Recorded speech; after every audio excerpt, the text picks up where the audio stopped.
Good morning. How are you guys? I slept for like 12 hours today. I slept in a lot. I was like, yeah, I'm gonna go to sleep early and then, I'll have like a couple of hours before stream to work. No. No. So I gotta do all my work after stream because I overslept. Well, welcome in, everybody. Thank you so much to Leonix for taking my first today. Makes me very, very happy that you could be my first. We got Jacob over on YouTube. Hi, Jacob. It's always so funny how you manually type it in that you're grabbing your daily pillow. You could totally rig it, and nobody would know how many pillows you truly have. Oh my god, Benny. No. Why do you want to hear the fake sexy voice so bad for these? Well, welcome in. Thank you, thank you. Let's see who all got their daily fills. We've got Jacob, we've got Leonix, Jeremy, Ren, Plum Blossom Pup, we've got Drow Stranger, we've got Phi, Alex, Sequar, and Nordy. Welcome in. Also, hi, Barb. I try to keep track. Oh, I mean, if you wanted to add like 5 or 6 pillows onto it, just a little extra fee on top. I mean, who's gonna argue with you? Who's gonna argue with you? But I think it's very cute that you're keeping track. Actually, that's very cute of you. Yeah, welcome in. Welcome in. Barb has grabbed their daily pillow. Oh my god, Barb, you're trying to cheat the system, Barb. But you're a mod. That's like pillow embezzlement. Like I can't believe Barb's committing pillow fraud right in front of our eyes.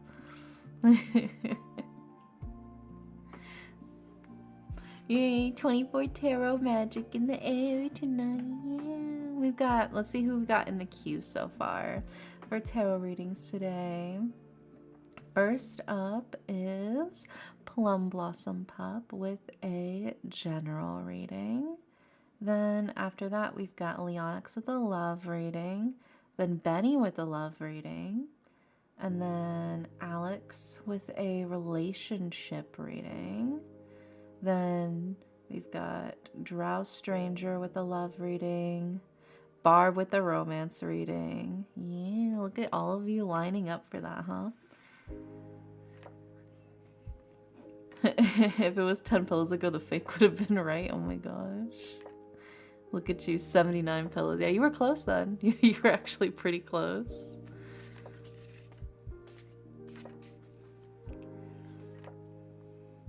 Alright, well, let's go ahead. Yeah, lots of relationship and love readings tonight. Very exciting. Well, let's go ahead and start with Plum Blossom Pup, though.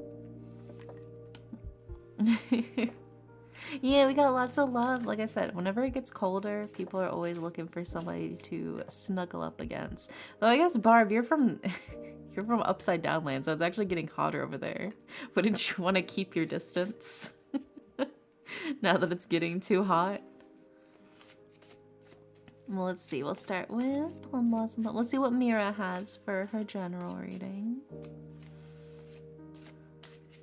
Yeah, spicy. Well, this reading isn't spicy. This is just a normal one. Hello, parent. Hello. Hello, child. To say it's like 25 degrees right now, 77. Oh, that's pretty nice. That's pretty nice weather, actually. That's like fairly cool, actually.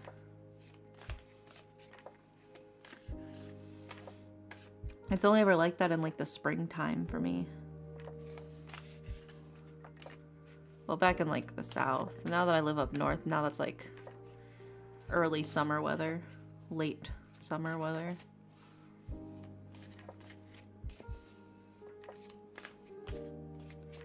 Let's see. We gotta wake up the cards. They're still a little sleepy.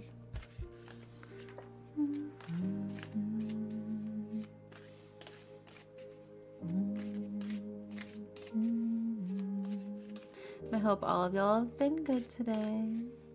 Been able to relax.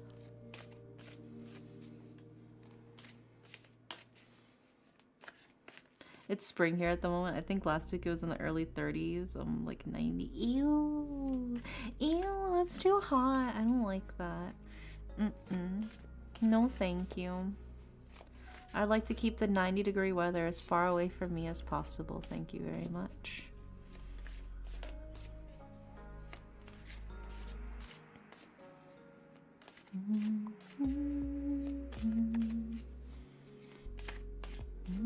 Alright, let's see what we got for you, Mira.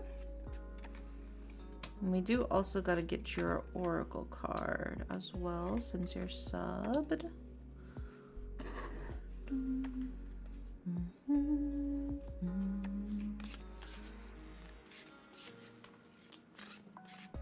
The tower? No, you didn't pull the tower, don't worry. You're fine, you're safe this time.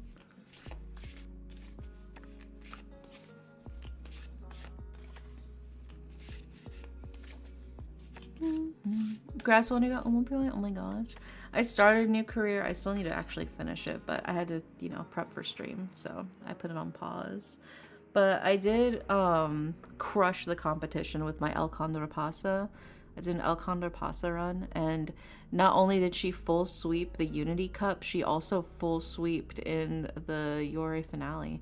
I think the lowest she got was in one race she got second place instead of first place. And that was like kind of early-ish game, so could have just been RNG at that point. Who knows? But yeah, no, she did really well on that run. Okay. Let's go ahead and start putting these up on the screen for you. Starting with...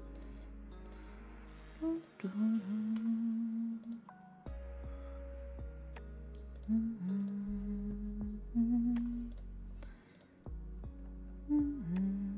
then next card we've got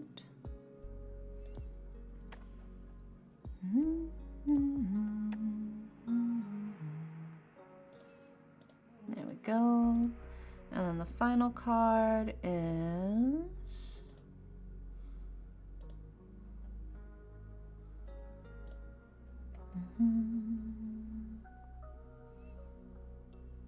there we go. Alrighty. We've got all of the cards for you, Mira, for your general reading. So in order of left to right, we've got the Five of Cups, we have the Queen of Swords, and we have the reverse King of Coins. So, and then for your oracle card, we also have seeds, like the seeds of a tree. So starting with the Five of Cups. The Five of Cups right off the bat is kind of like a reminder to you that you are fully capable of doing things yourself. It's in a sense, it's like saying you don't need to rely on other people to get the job done, and recognizing that you yourself are enough, right? That you don't have to rely on the validation of others. You've got it, right? That's kind of what the Five of Cups is all about. And it could be that maybe this is like a reminder of like you need to remember that you don't need to worry about the validation of others. Or it could be like maybe you've recently realized that that's not necessarily something you need to be striving for, right? We also followed up with the Queen of Swords. And the Queen of Swords is somebody who maybe it looks a little scary on the outside. They look pretty stern, maybe a little bit cold on the outside. But it's just because they kind of have their guard up after being kind of burned a lot. Somebody who's crossed swords with a lot of people, and because of that, they're kind of always making sure that other people aren't going to start swinging the sword back at them. But this is somebody who is ruthlessly pursuing their goals, right? You're not going to let anything stop you from getting what it is you want, and you're charging forward to make that happen. That is what the Queen of Swords is all about. But then we follow it up with the reverse King of Coins.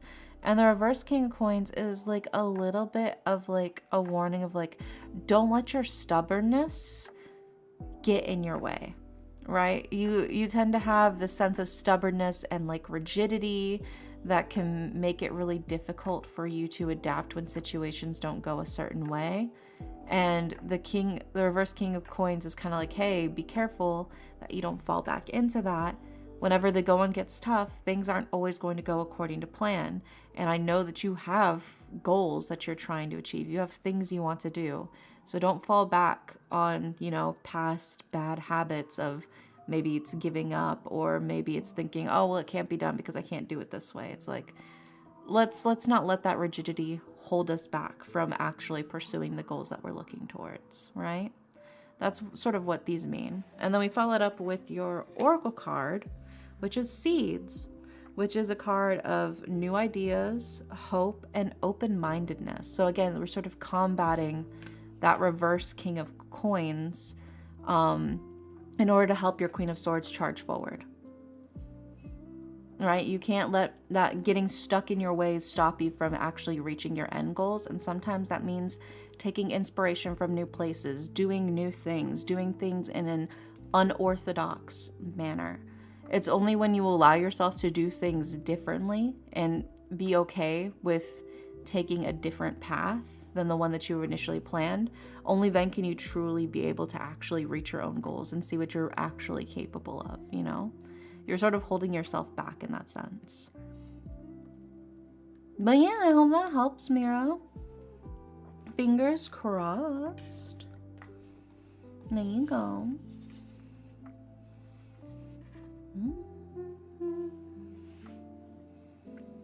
Let me sip my water. Yeah, I believe in you.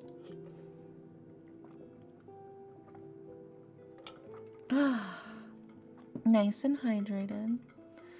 Next up is Leonix, who wants a love reading. Ooh. Let's see. Let's see what we got for your love reading, Leonix.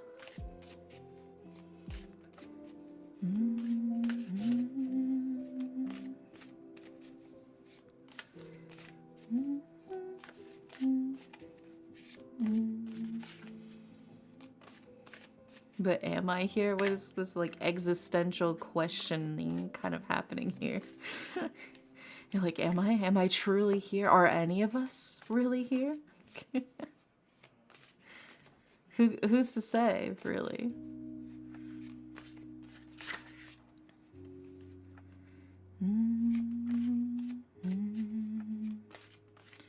Let's see what we got for your love reading. I type, therefore I am. You didn't ask if I was here. Well, it's because I knew you were here. I could tell. I didn't have to ask because I knew. Maybe I fell asleep. You fell asleep in the 0.2 seconds since you last messaged.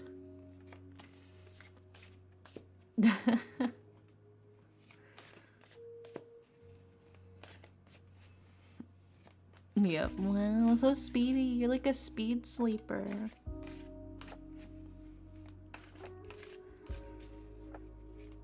Yeah.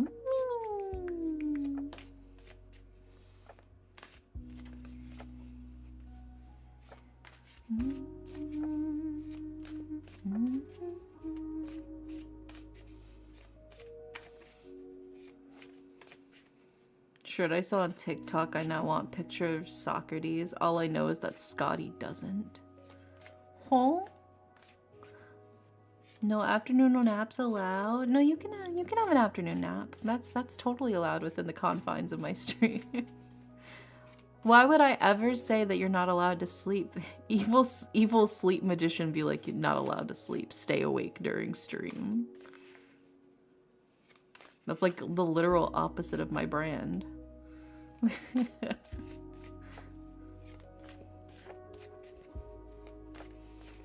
Then I can impression you all with subliminal messages while you sleep.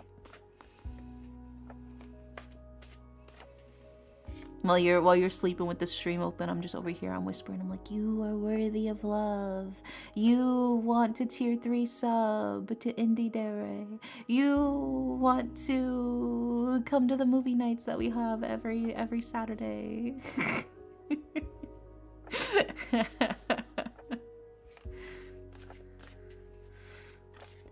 Also, hi, that one kid, welcome in.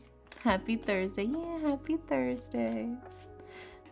Is the evil sleep magician the Hat Man? Oh my god, you're right. The evil sleep magician is the Hat Man.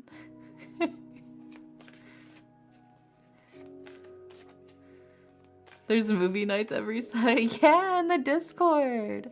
I do a community ping. The community nights ping. If you have the community nights role in Discord, I ping whenever we about to do it.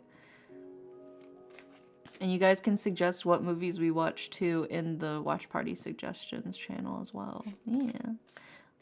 Today was a good day. I'm glad to hear it, Sekwar. Yeah. Evil Dare is the Hat Man. When you take one too many Benadryl and then the Hat Man appears.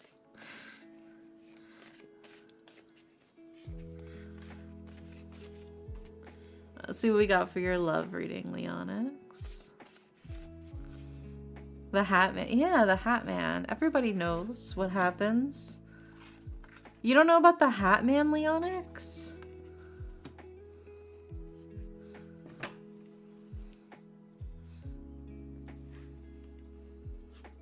Also, let's get your oracle card.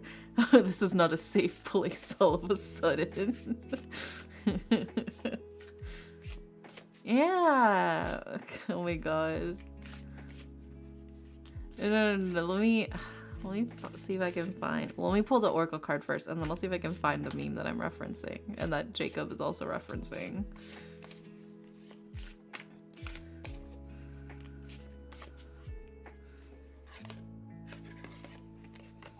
Okay, we got your card, and now let me Google the Hat Man for you.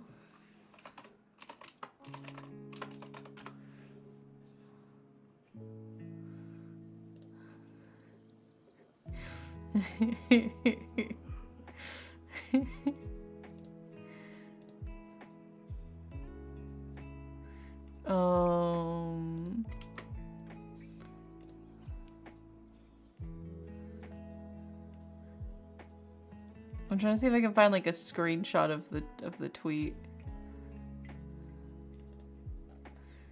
All I see if I Google it is just stupid fucking merch of people making it.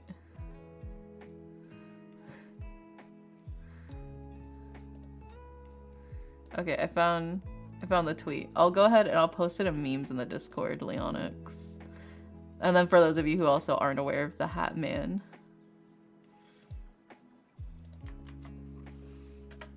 There we go.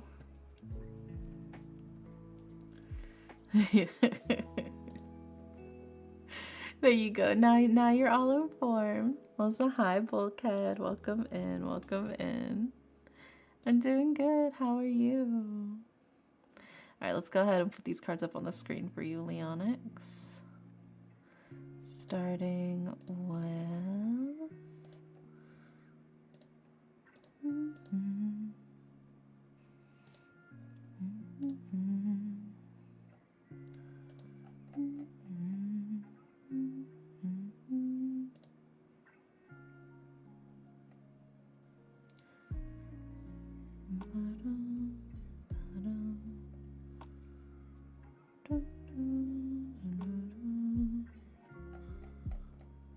Just watch Delicious in Dungeon? Yeah, it's a good one.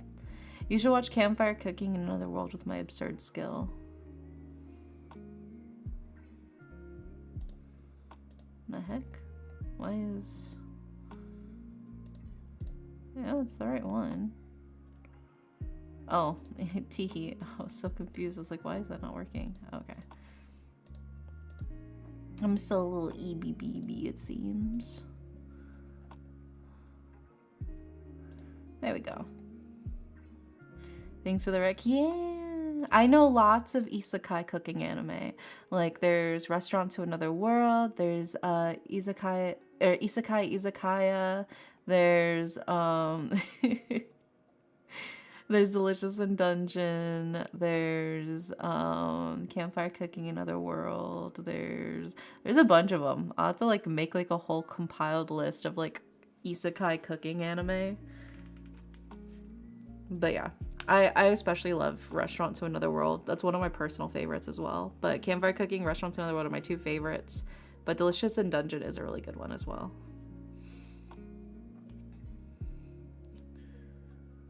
Wait, I do know this meme. Yeah, then you should have recognized the Hat Man, Leonix. SMH my head. Alright, well, we got all of the cards for you, Leonix, for your love reading. In order of left to right, we've got Strength, we've got the King of Coins, and we have the Knight of Cups. And then for your Oracle card, we have Hedge, like a hedge maze. Well, so hi, Cora. Welcome in. Hope you've been well. So let's go ahead and start breaking this down for you, starting with the Strength card, right? I love your cards. The designs are gorgeous. Thank you. Yeah, this is the Botanica Tarot deck. If you do !tarot, it'll give you the link to the website so you can support the artist if you also want to purchase a deck for yourself. Yeah, they're so pretty. I love these cards. Yeah, it's not an affiliate link. I don't make any money from it. I just want people to know who the artist is because I think the cards are beautiful. But yeah, welcome in. Welcome in. Yeah, so you can see we start with the Strength card here. And Strength is a card of like proof of your character, the strength of who you are as a person.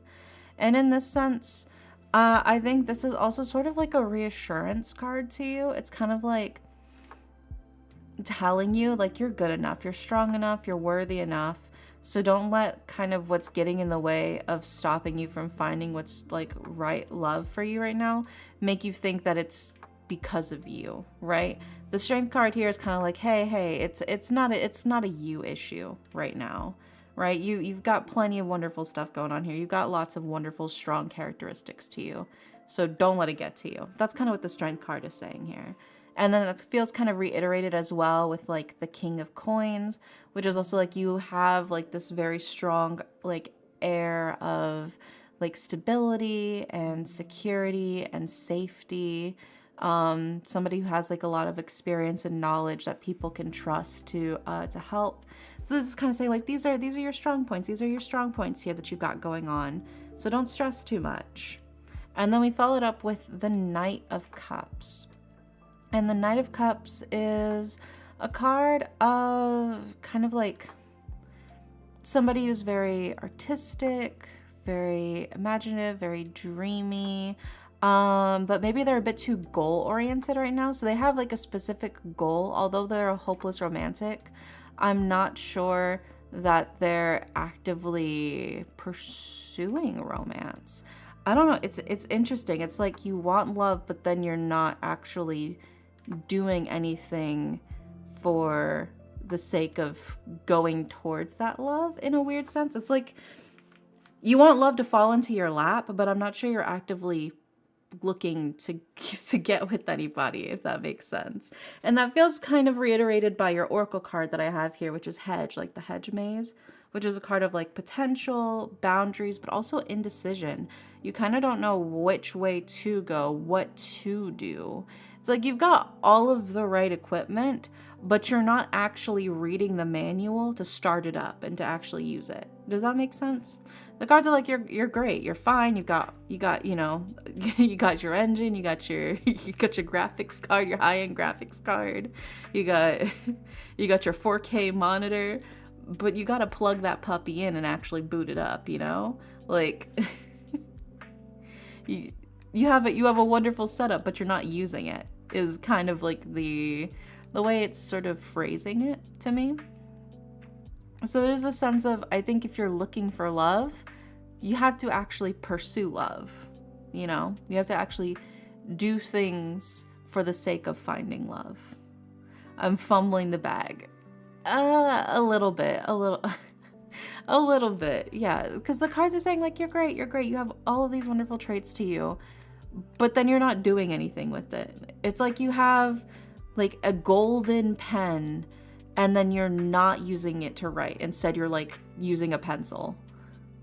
Or you're not writing anything at all, you know? It's like, but you have a golden pen sitting right there that you could use. How do I get out of dump garbage despair idiot mode and into competent beloved friendly hacker man's mode? You probably need more sunlight. You need to like get like one of those old like the lights that they give to like chickens. It's like brooding chickens. You need to get one of those lights for yourself. I think that'll help. Is Tentacola a plant? Well, I mean, all humans are basically just like really, really complicated plants. Like, let's be real. I eat so much vitamin DS. DS? Like, you're eating a Nintendo DS? You mean an incubator? No, well, incubator's a little different. Incubator is more about like temperature and like humidity. An incubator isn't necessarily, I mean, there's light too, but I'm talking about specifically the lights. You need it's if you live in like if you live in the US or wherever there's like, you know, it's getting darker, it's like winter and stuff like that. Yeah, you need the red light thing. Yeah. I like to call them sunlights or sad lights. Yeah, you need a sad light to blast away the sadness from the seasonal affective depression. Yeah, the seasonal depression's a bitch, dude. You got to be careful with it. You think you're fine, and then you realize that you're slipping into it, and you got to snap yourself out of it, dude. You got to snap. You got to get that sunlight. You got to get that light. You need it. You need it. You don't think you do, but you need it. All right. But yeah, Leonix, you gotta actually use your equipment. You gotta use it. It's sitting there perfectly pristine, ready to be used, and then you're like, it'll probably come to me. Yeah, I have SAD, and well, the only thing that helps is sunbathing by the window. See, but the thing is, I'm nocturnal, so I'm always asleep during the daylight hours. So so I have to like double down on whatever sunlight I can get before I go to bed. But yeah, no, for real. But what if I fail? Well, then you fail. It's not a... If you get rejected or the relationship falls apart or whatever, if it doesn't work out, it's not a moral failing on your part. It just happens. It is what it is. But the cards are telling you. Like, they're telling you, you're enough. You've got all of these wonderful traits. You've got all these wonderful qualities. Go for it. Do something with it. If you're looking for love, then go for it. Aim for the stars, baby. I believe in you. I mean, because I've been in tons of relationships, and obviously I'm not in all of those relationships still, you know? It's fine. Sometimes it just doesn't work out. But sometimes it does. But you won't know until you actually, you know, go through with it and see. If I was still in all of those relationships, that would be wild, yeah. God. I would be... That'd be way too many people. That shit's like, I need like an Excel spreadsheet. Bro is bragging. I'm not bragging. Lots of people have just been in, like, haven't you guys ever been in like a relationship in high school for like 2 weeks and you broke up? That's still a romantic experience. Or like in college or whatever. One of your exes popping up and being like, no, you never officially dumped me. We're still together. Oh my God. Katamari polygon. No, that's the kind of shit where you like, if that happened to me, I would feel like an emperor that has like an entire harem of women, and I have to make sure that they're not all trying to poison each other, but also me, you know? Oh my God, am I Scott Pilgrim? Is the 7 evil exes? I was in a relationship in high school for a few months. I didn't feel like a proper romantic relationship though. No, but you probably learned a lot from it. I would say even those like quick relationships, like those simple sort of like baby relationships you have in like your younger years can help sort of boost what it is you're looking for and what it is you need to do, you know, and how to actually take care of another person, how to actually like emotionally comfort another individual, how to do things romantically and stuff like that. I was a terrible person in high school. It's okay. A lot of us were. Dude, High schoolers are such pieces of shit, dude. I was absolutely a little shit in high school. I think that's the beauty of growing up, though, is realizing how much of a little shit you used to be when you were younger and being like, oh god, thank god I'm not like that anymore. Thank god I'm not as horrible as a person as I was back in high school, dude. It's not worth it. All right, let's see. Next up we've got... Next up is Benny. Benny's reading. Who was it who said they'd have a dynasty if they could get men pregnant? You do have a polycule of men. I don't have the polycule until mpreg is properly invented. As soon as mpreg is invented and I can get men pregnant, then I will create, you know, my, I'll create my harem of men. Also, hi, Kazi. Welcome in. Hope you're doing well.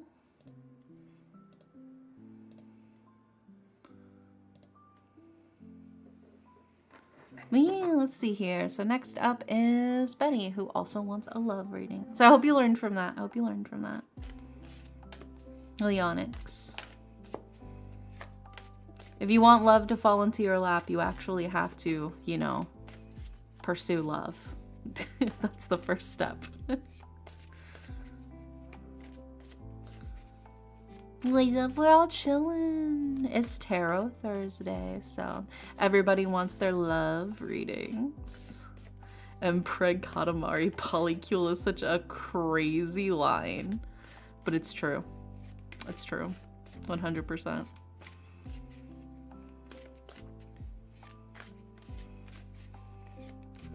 Let's see what we got for you, Benny.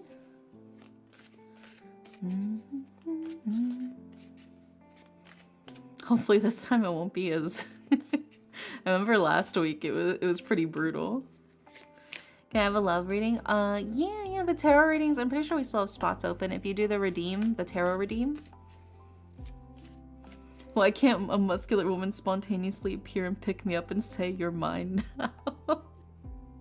I believe in you, Leonix. But maybe you should go to a place where there are a lot of muscular women. That'll increase your odds, you know? I think that'll increase your chances. Have you put yourself in a position where you run into a lot of muscular women? If not, you know, maybe you gotta step that up. Maybe that's step one.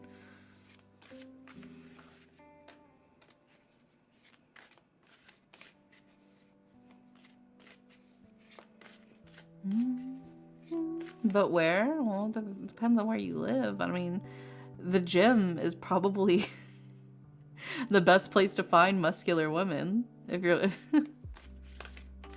Yeah. After all, they need to work out. Next minute, Leonix seen at all the female gyms. Yeah.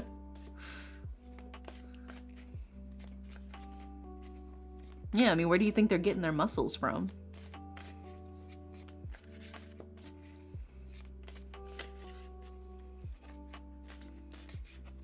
Let's see what we got for you, Benny, for your love reading.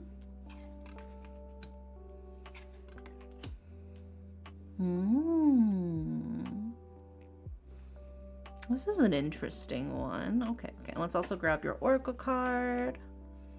What is a female gym? It's a gym that's specifically for women. That's like a women-only gym.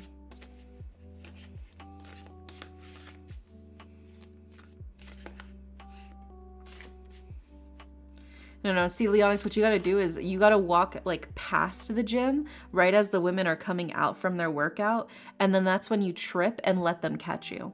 You'd be like, oh no, I'm so weak and clumsy. If only there was somebody strong who could help me. Somebody strong and could bench press me. That's a weird. What, the female-only gym? It's because there's a lot of people who can be creepy at the gyms. There's been lots of instances where, like, guys will try to, like, film women or just like sexually harass them while they're just trying to exercise. So that's why female-only gyms were created, was to avoid the sexual harassment so they can just work out in peace. But yeah, just like outside the gym, like outside the gym doors, hold like a big bag of like groceries and be like, oh no, I'm about to trip because these bags are too heavy for me. If only there was somebody so big and strong who could carry them for me to my car.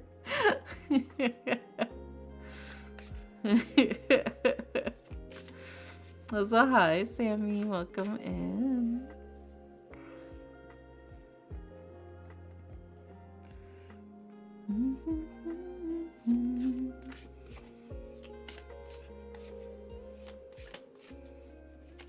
Yeah, there are people who hit on people at the gym and I don't want to be that. Well, yeah, but that's fine. Like, I feel like you would understand when you're going too far, you know?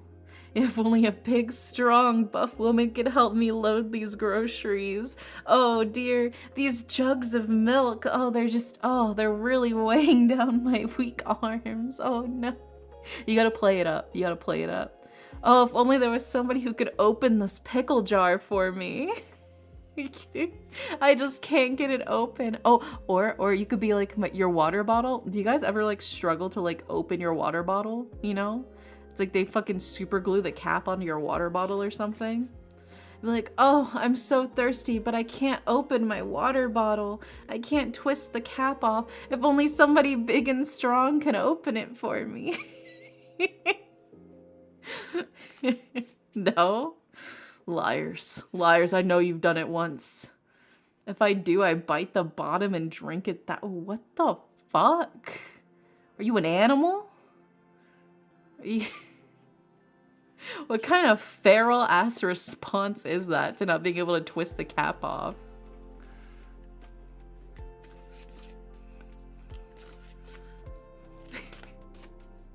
You're biting through the plastic? Just—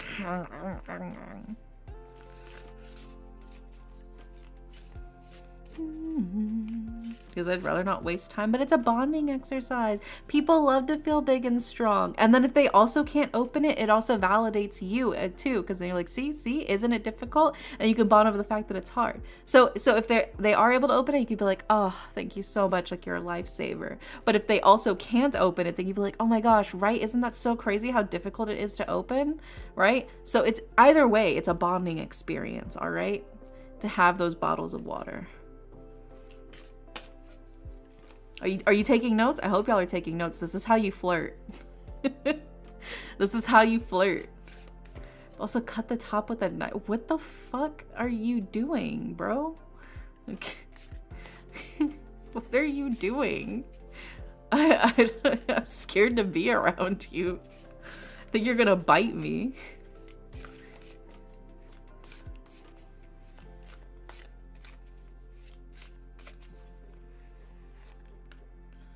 There we go. All right. We got all of the cards for you. So let's go ahead and put them up on the screen, Benny. I can't say anything anymore. I'm not single. All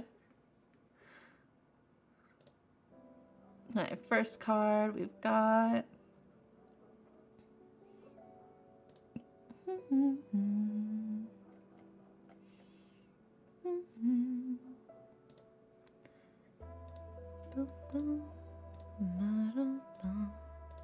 And then the next card is, and then the last card. Bum, bum, bum. There we go. Alrighty, we got all the cards for you, Benny, for your love reading, and as per your $6.90 that you have paid through the tip jar, I will now proceed to read your entire reading with my fake sexy voice. So if you don't want to hear me pretend to be sexy while I read this, please mute for like the next 15 minutes, I suppose. Please don't leave me. Please don't leave the stream, please. Please. Well, I gotta hydrate first before I put on the the voice.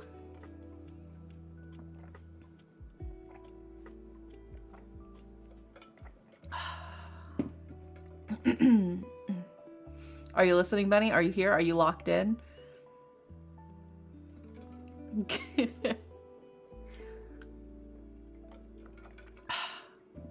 Okay, okay. Oh my god, hold on. I had to mentally prepare now. My throat's ready, but I'm not mentally prepared.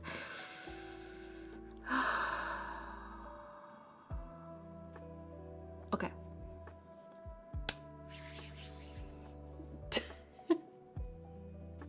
Let's in case I get sidetracked. Okay.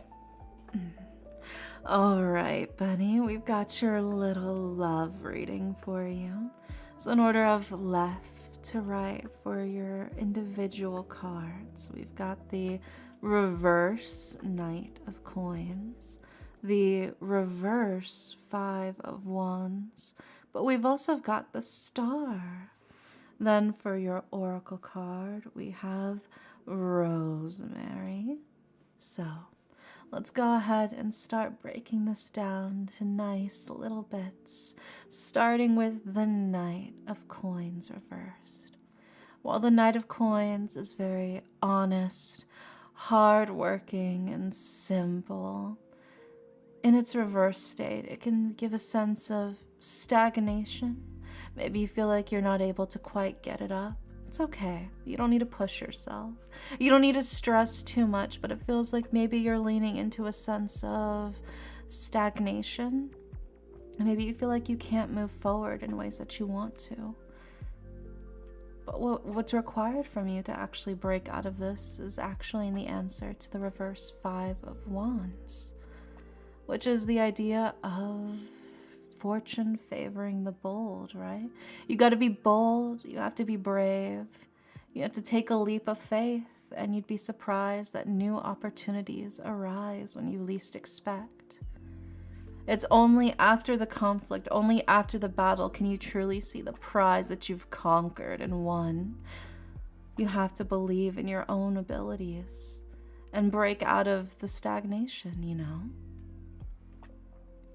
We follow it up as well with the Star. And the Star is a cute little light shining in the sky all by itself, giving a sense of hope, but also a sense of inner peace, inner meditation, transcendence. This is a time for you to truly see what brings you joy, what brings you peace, and to have hope in where you head to next, right? And I trust that you'll always keep that hope deep within you. And then following it up as well, we've got the Rosemary card. And this to me feels like this is your greatest asset. I mean, I'm sure you have lots of really, really wonderful assets, but the Rosemary card is a card of remembrance, loyalty, and faithfulness. Your key strength lies in your loyalty. You're truly, if I were to describe you as a person in a romance setting, you would be sort of the second male lead, the kind of person who is like the childhood friend or the loyal knight set to protect the princess. But oftentimes you're sort of I'm breaking character because it's really hard to frame it. But the cards are kind of saying you're very stable, very strong. You're very straightforward, very kind-hearted. But maybe you're a little too boring in that sense. I think you got to spice it up a little bit in order to really kick it up. But there is a saying among romance readers: the first male lead is for the main character, but the second male lead is for the readers, right? So that's sort of the idea, is like maybe the person you're chasing is the female lead in the story, but that's not the person you'll end up with, but rather there's a whole bunch of people who are actually interested in you. You're not NPC. Listen to me, okay? Like I said, the second male lead's for the readers. Because if you look in the comments, everybody's like, oh my God, the second male lead is so much better than the male lead.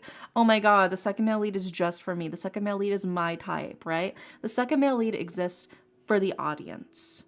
So that means that your love is not who you think it is. You're probably pursuing somebody that doesn't recognize your true worth. And instead, you should be focusing on the people who are actually seeing the qualities of you, the qualities that are your strengths, as the things that they want, right? And what they want is loyalty. They want faithfulness. They want somebody who remembers the little things. And those are the things you bring to yourself. But I think you need to look at where your opportunities actually lie in terms of love, right? The second male lead for when the audience can't understand what the author was thinking. Yeah.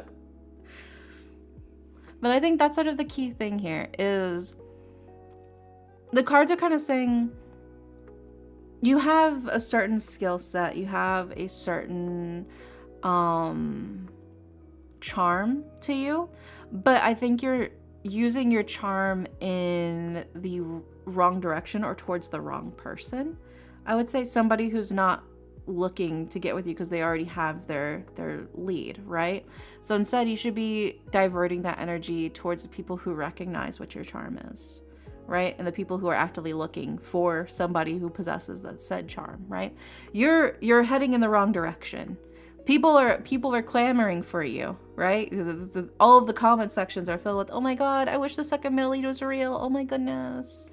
Oh my gosh, what is the female lead thinking? Obviously the second male lead is so much better. It's like, that's the issue, is you're going after the female main character, but instead you should be headed towards, the comments section. You gotta break out the meta a little bit. And I think that's when you'll realize where you're actually supposed to be heading. Your new opportunities arrive in a place that you're not actively looking at. I hope that helps, Bunny. It sounded like a roast when I was trying to say it in like the sexy voice, so I had to change it and back to my normal voice so I could properly explain it. But I hope that gives you some reassurance. Also, hi Toya, welcome in. I was like, this is sounding way too much like I'm just insulting you. And I don't think that's what you wanted when you redeemed the sexy voices, just to sound like I'm insulting you, but like in a sultry tone. So I had to change it around, I had to tweak it a little bit. I had to change my game plan, but I hope that helps. I mean, unless you're into that. But if you're into that, I need to know. Otherwise, I was gonna have to stop because like this is feeling too mean, but it's not the intent to sound mean. But there you go. Also, hi, Ren. Welcome in. Hope you're doing well. But yeah, I hope that helps, Bunny. I think you just need to find where your target audience is. Where your target demographic is, Did I accidentally sign up for the humiliation package? No, that's why I stopped. I was like, no.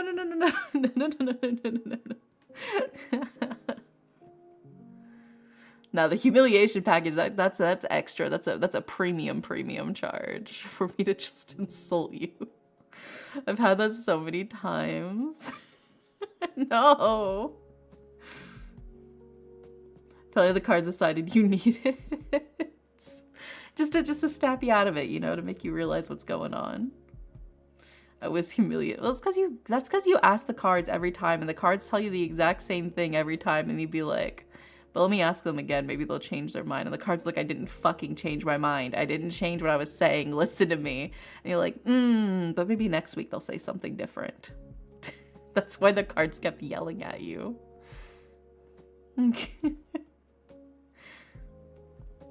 Okay, next up is Alex, actually. Next up is Alex. Let's see what we got for you. Yeah, well, speaking of you, yep.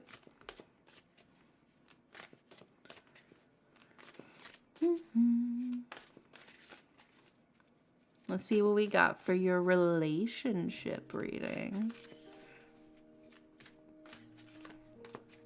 Now that you finally got somebody locked down.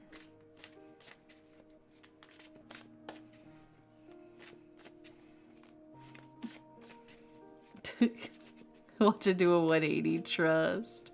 Let's see, let's see. Also, hi. Hi, call me.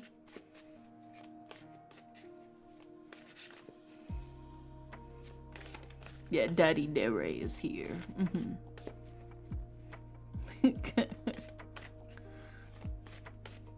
Yeah, like I said, Benny, you just gotta find your target audience, you know? And maybe where you've been trying to push your charms at isn't actually your target audience, and that's why it feels like you're probably your charms aren't working, you know? Thank you for the head pats. I appreciate it.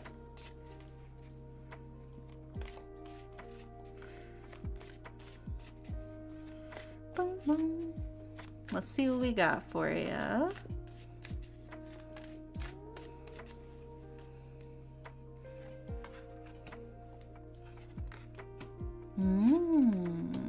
Okay.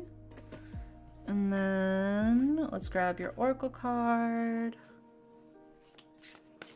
So hi Berserk, welcome in. Out of stock. Yeah, the current queue is filled up at the moment, but as we go through, some people tend to disappear. It's always the second male lead. My mom likes the male made leads, but I'm always like, but the second male lead, yeah, same. Literally same. I also tend to personally prefer the second male lead in a lot of them. Actually, little known fun fact, whenever I was designing my VTuber character, I took a lot of inspiration from like the magician sort of second male leads that you see in a lot of like Rofon comics. The idea of like, because you know there's always like the prince, there's like the magician, and there's like the knight. Those are like the three main like male leads that you have in like those romance sort of settings. But the knight and the magician are usually like second and third male leads. And they usually end up with the prince. But I've always preferred the magician and the knight myself. So I did take some inspiration from my actual design to sort of be like, yeah, I'm the magician from the Rofon.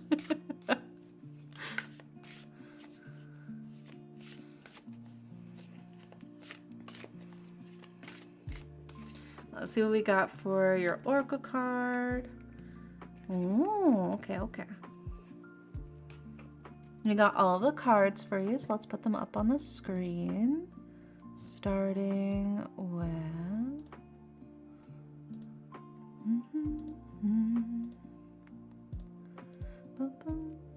And then we've got...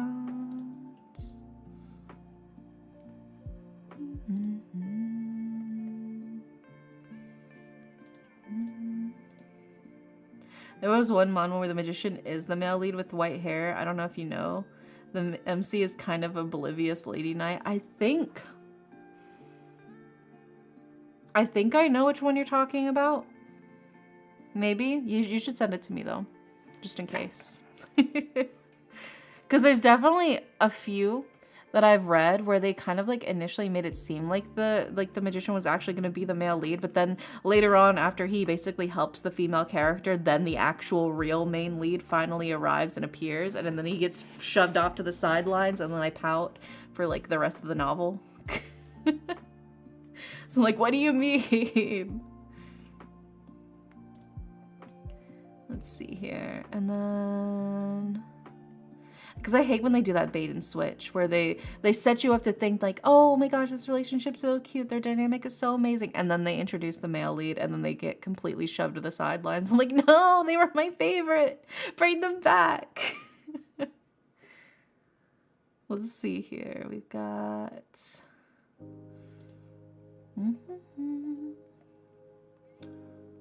There we go.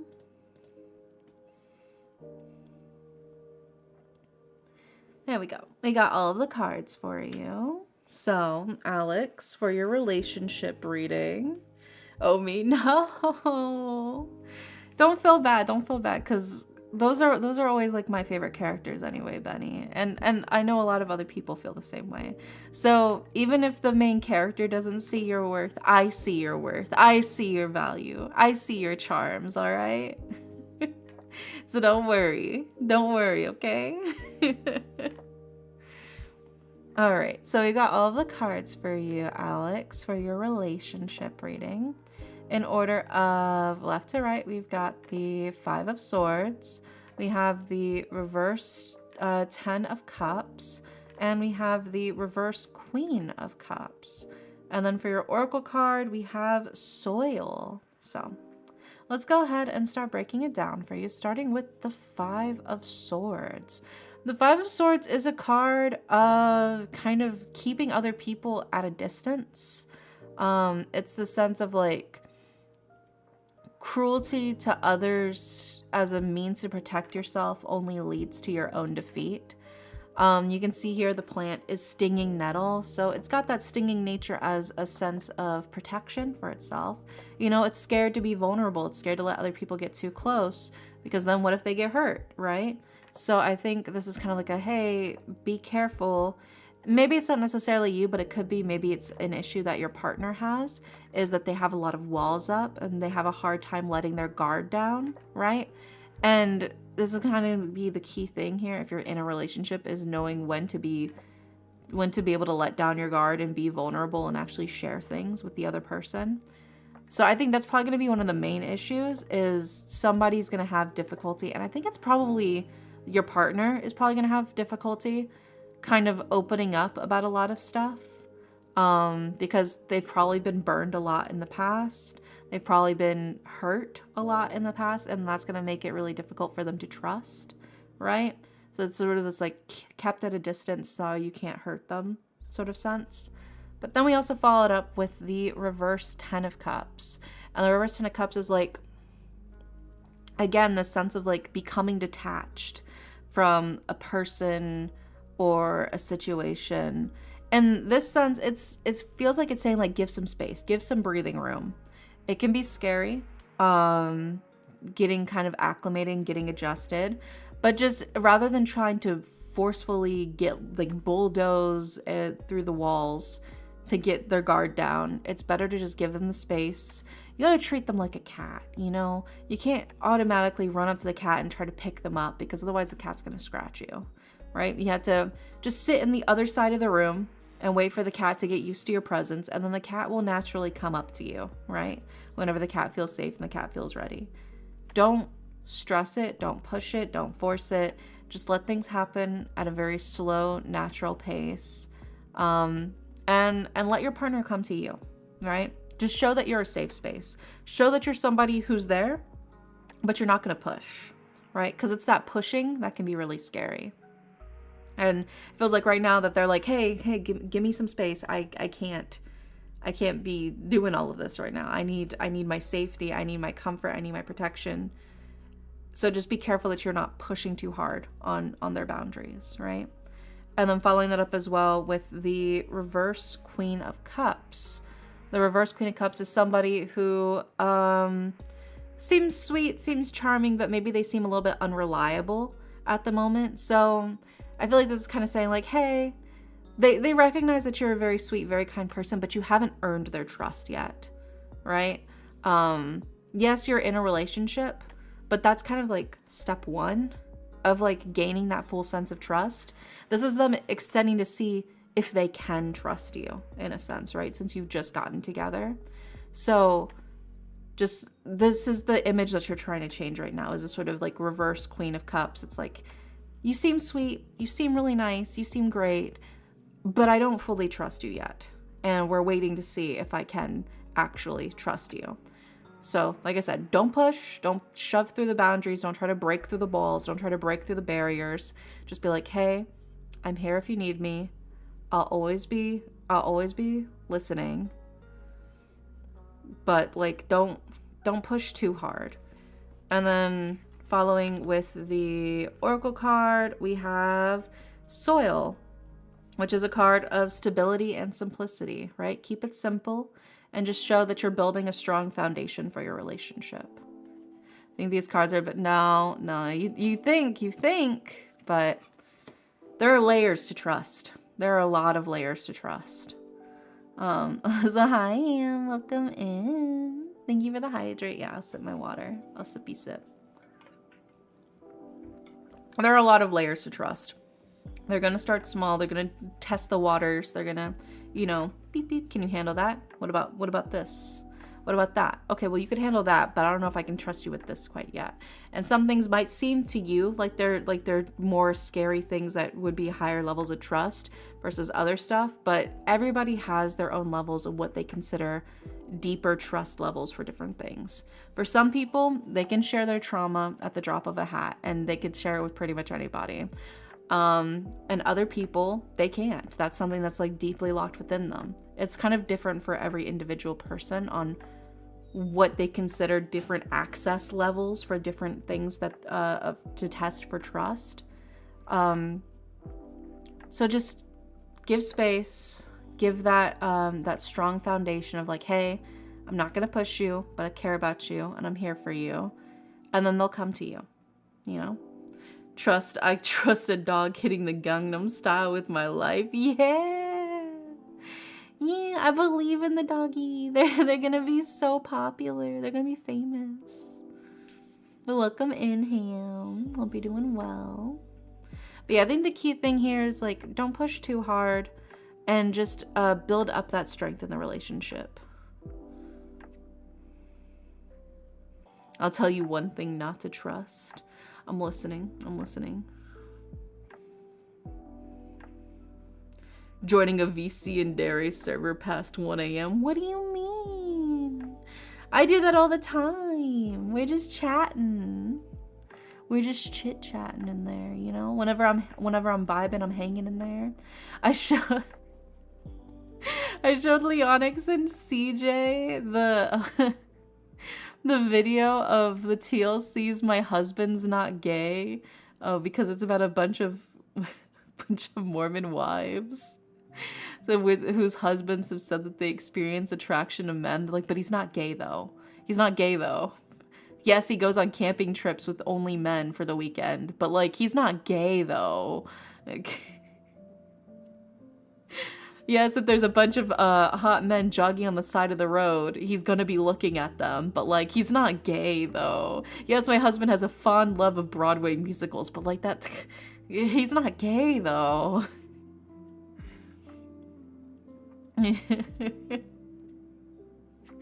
Yeah, it's I literally showed that to Leonix and CJ last night because it was so fucking funny. But no, we're just chilling. Yeah, he's homosexual. Not gay, but maybe a little for his friends. Yeah, is it gay to tuck the homies in and give them a little goodnight kiss? I saw you guys the other day, but I'm shy, so I didn't join. You should. Don't stress about it. It's always fun. But if you want the easiest way to join is gonna be the movie nights, because we're all muted during movie nights. We're all muted and we all type in like the little chat. So we're all typing while we're watching the movie together. So that, I think, is the best low effort entry into joining the Discord, like VCs, because we're all muted. Nobody's actually physically talking and you can just type during the movie. So very, very low energy, very enjoyable. What movie are you doing on Saturday? I don't know. Have we picked? The best VC is when no one talks. It's less stressful. It's less stressful to worry about talking about other people, like talking to other people out loud. And you have something that you can all discuss right in front of you because of the movie. Yeah, I don't think we picked yet, actually, what we're going to watch this Saturday. Hold on, let me look through the watch party suggestions. Did y'all say anything? Yeah, we watched the third Princess Switch movie, and then we watched Nosferatu. We'll have to see what we should watch this time, though. I do want to watch at least one more Christmas movie, and then something else, too. I'm not sure yet. We should watch the actual episode of My Husband's Not Gay. Oh, Cabin in the Woods would be a good one. Ooh, you know what? We'll watch a Christmas Hallmark movie about like going to like a cabin in the winter, and then we'll follow it up with Cabin in the Woods. I think that's what we'll do. So I need to find a good Christmas movie that takes place in like a wintry cabin, and then we'll follow it up with Cabin in the Woods. I think that'll be fun. Yeah, we'll do that. We'll have a 2-movie special again. I've been enjoying watching the 2 movies in a row. Yeah, cabin. It'll go well with what, it'll be good research for what I'm writing as well for, the ASMR roleplay video. So it'll be a good time. It'll be research purposes. I'll consider it that. Yeah, yeah. What is My Husband's Not Gay? It's a TLC show about the Mormon wives and their husbands who experience, quote, SSA, aka same-sex attraction, but they're not gay though. They just experience attraction to men, but they're not gay though. That's what they said. You mean Cabin in the Woods isn't a Christmas movie? Well, we're gonna see. I've never actually seen Cabin in the Woods. I've never actually seen it. I know like the vague premise of it, but I've never actually had the chance to like watch it. But I do like horror movies. We watched a ton of horror movies during October. So I think we should do that. I've heard good things about Cabin in the Woods. Yeah, yeah. So I think we'll watch that too. Yeah, we'll have to find a good Christmas like classic like Hallmark Cabin in the Woods kind of vibe to start it off, and then we'll follow it up with that. I think that'll be funny. So yeah, we'll do that. We'll do that this Saturday for movie night in the Discord. Which, by the way, let me just plug that. There we go. In case you're not in the Discord already and you want to pop in, if you're anxious about joining VCs, I think the best VC to join is the movie night, because like I said, everybody's muted. Nobody's physically talking out loud during the movie. We're all typing. And you can choose to type if you want. You can also just choose to just watch the movie. It is what it is. But it's a good time. There's Falling for Christmas. Yeah, I was low-key thinking maybe Falling for Christmas. What time is movie night? It's the same time that stream starts. It's 11 p.m. Eastern Daylight Time. Yeah. Yeah, whatever time my streams normally start for you, that's also when movie night tends to start. There's also a movie called The Christmas Cabin. Yeah. I think I'm debating, because I did mention Falling for Christmas, that if the soundtrack was changed, and maybe like there's like a little bit of like lighting editing, that could absolutely be a horror movie. So maybe we'll watch both of that. We'll watch Falling for Christmas with Lindsay Lohan, and then we'll follow it up with Cabin in the Woods. I mean, I physically talk whenever I type, but you can't hear it at least. Yeah. Yeah, but I think that's like a good entry if you're wanting to join the VCs, but you're shy, because I get it. I'm also very shy. I think that's the best way to do it, because like I said, everybody's muted. All we're doing is typing, but we're in the VC together, so it's chill. And like I said, we're all watching the movies. It's a good time. But yeah, so that'll be this Saturday. We'll continue our movie night. So I think that's what we'll do. Social anxiety, yeah. I have pretty strong social anxiety. I'll join the VC just to box and then go on my way. Oh my god. You're gonna beatbox in my VC? I have voice to text, but I'm glad you can't actually hear me. Oh, it's okay. It's okay. Don't stress too much. Don't worry. Also, hi, Sam. Welcome in. Okay, so let's see here. We did this reading for Alex, yeah. So next up after Alex is Drow. Drow, are you here? Next VCLC, I'll run, pull it with the hit the Gangnam Style and run away. I believe in you. Yeah, hit him with the Oppa Gangnam Style. Yeah, hi Drow. And Drow also wants a love reading. Ooh. I got you. Let's see what we got for your love reading, Drow. Stayed up especially for the tarot stream tonight. Oh my goodness, I'm so honored. I'm very honored. But yeah, I think that's what, yeah, we'll definitely have to do like a Christmas cabin themed movie night this Saturday. So make sure you guys order your popcorn and all your snacks and your drinks in time for the movie night.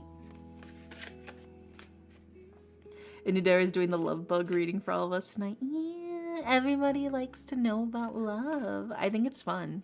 The love readings are definitely the juiciest to me. It's like listening in on other people's gossip. It's very entertaining. I like the other readings too, but you know, I'm a sucker for love. What about if you're ace? I mean, then for you, it's like listening in to a bunch of romance stories. You know, it's like it can be juicy gossip. The cabin of love and terror. Yeah, that's what I'm saying. That's what I'm saying. I think it'll be good for my research to watch. Because then I can really nail the atmosphere, I think.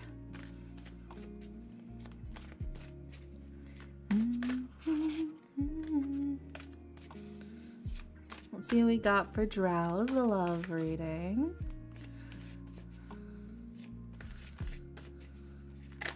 Also, hi, baby. Welcome in. How are you?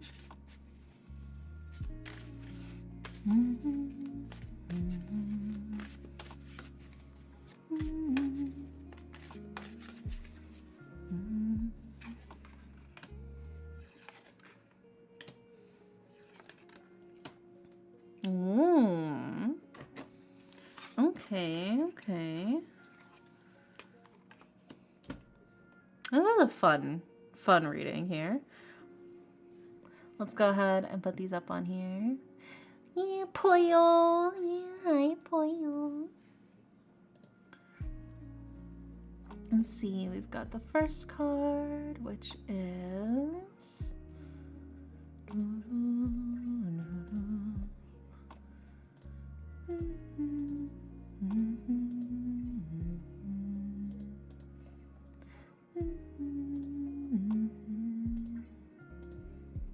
And then we've got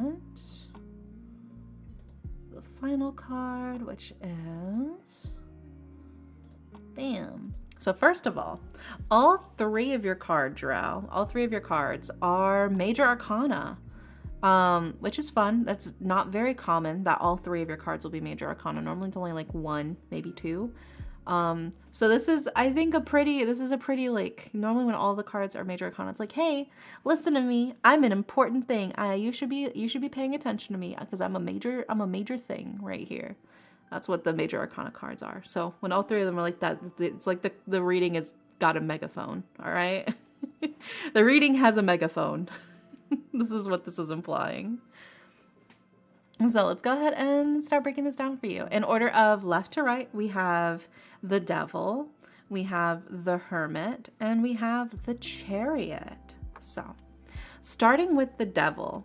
The Devil sounds scary, but the Devil is very flirty. It's very fun, a little sinful, not afraid to kick it up, have a little spice to it, right? You can see here that the plant is belladonna, also known as deadly nightshade. And while, yes, it is technically a poison, it is poisonous. It's only if you... So back in the day, Victorian women would actually eat small amounts of belladonna because whenever they ate the belladonna plant, just small amounts of it, it would make their eyes like blow out and they'd look like they were like super like turned on. And they'd look like aroused, right? So a little bit of it can be sexy. A little bit of danger, a little bit of teasing, a little bit of spice. It can be sexy. So I think just know, you know, even things that are quote unquote not good can be good in moderation, can be good if you're just using a little bit of it. So don't be afraid. Don't be afraid to be flirty. Don't be afraid to be sexy. Don't be afraid to get it on, you know?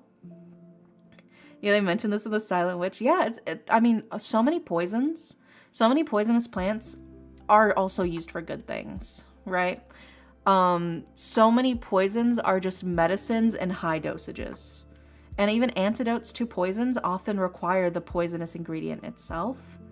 That's just kind of how it works. So too much of anything is bad for you, but also a little bit of bad things can sometimes be good for you, right? Like sugar, right? Technically, sugar is not good for you, right? If you eat a fuck ton of sugar, it's not healthy. But your brain actually uses glucose to power itself. So you need a little bit of sugar to help power your brain. Otherwise, you're gonna have like brain fog. You know, like all those people who like cut sugar entirely from their diets, they mention like a lot of the times that they feel like that sense of like brain fog until they eat something sweet and then just goes away. Because your brain needs sugar. It's okay to have a little bit of it. It's perfectly fine. Also, it's good for the soul. It makes you happy when when you eat sugar, and that's important too. Yeah, it's a neurotoxin. Botox is jellyfish poison. Yeah, exactly. People use Botox all the time, but it is poisonous, right? It is just a matter of how you're using it and how much of it you're using, right? So be a little flirty, be a little sensual, be a little sexy. That's what the devil's all about. The devil is about playfulness and fun and flirtatiousness, right? Also, Moon the Raccoon, welcome in. We also followed up with the Hermit. And while the Hermit initially seems like somebody who might be off on their own, in this sense to me, the Hermit is giving worldly experience and knowledge, right? The Hermit is well aware of how the world works. They have a lot of experience under their belt, and they're utilizing that. And they're using that knowledge to push themselves forward into enlightenment, right? So I think you can interpret the Hermit in this sense as somebody who's using their past experiences to push themselves forward. Using your past knowledge, your past experiences, your past relationships as fuel to push yourself forward in your love life, you know? I hiccuped a little bit. let me drink some water.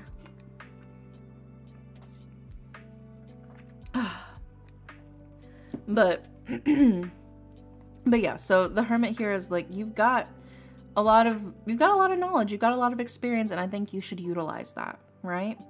And then sort of following that up and sort of reiterating that, really like sort of hammering it home, we have the Chariot. And the Chariot is a card of victory, but it's also a card of victory through your experience, right?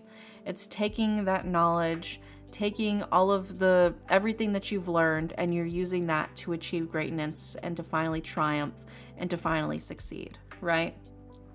The Chariot is the victory chariot that comes from after you win the battle. So in this sense, it feels like the cards are saying like, hey, you've got a lot of really great things going for you.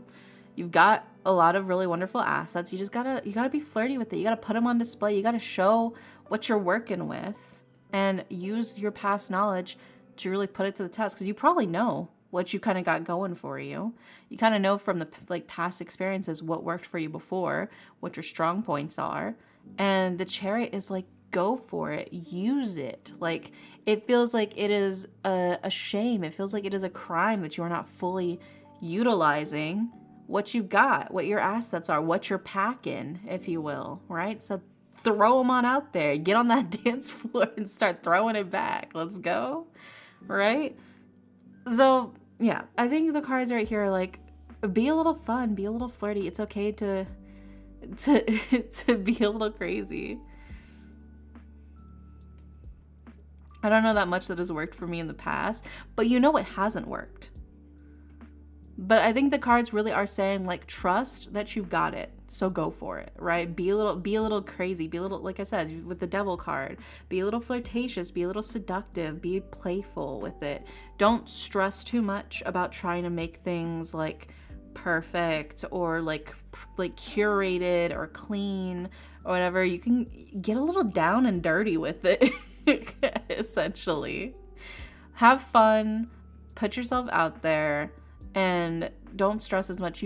Trust me, you've got it. Whatever you're working, you've got it, right? I think that's sort of the key thing here that the cards are sort of reassuring you of. It's like, you have powers you aren't even fully aware of. The strength of your abilities are completely hidden to you. It is only when you finally release them you can see what your true power is, you know? But yeah, you should flaunt it. I think the cards are telling you to slut it up a little bit. I think that'll be for your own good. Slut it up a little bit. But be safe. But slide it up a little bit. Just a little bit, you know? I think that'll help a lot. You go flaunt it. But there you go. I hope that helps, Drow. I believe in you. Yeah, more slide it up. Sometimes you just need permission. I think a lot of people just need to hear the permission of, like, it's okay to be a little horny, to be a little slutty, to be a little daring do, if you will. And I will happily tell you that it is okay to throw yourself out there. Wooden advice, let it up. Yeah. People need to hear it sometimes. I think people are too afraid. I think some people are just too afraid because they don't see themselves that way. And trust me, I feel that. I feel that all the time, 100%. But sometimes you just need another person to gas you up, you know? Be like, yes, you're so fucking hot. You're so fucking sexy. Yes. Sometimes you just gotta hear it. Sometimes you gotta hear it from somebody else to be like, okay. I don't look insane right now. All right. And that's what it is. So this is me and the cards telling you, throw it back on the dance floor. Hell yeah. This is your hoe era. Do it. Do it. But be safe. Be safe.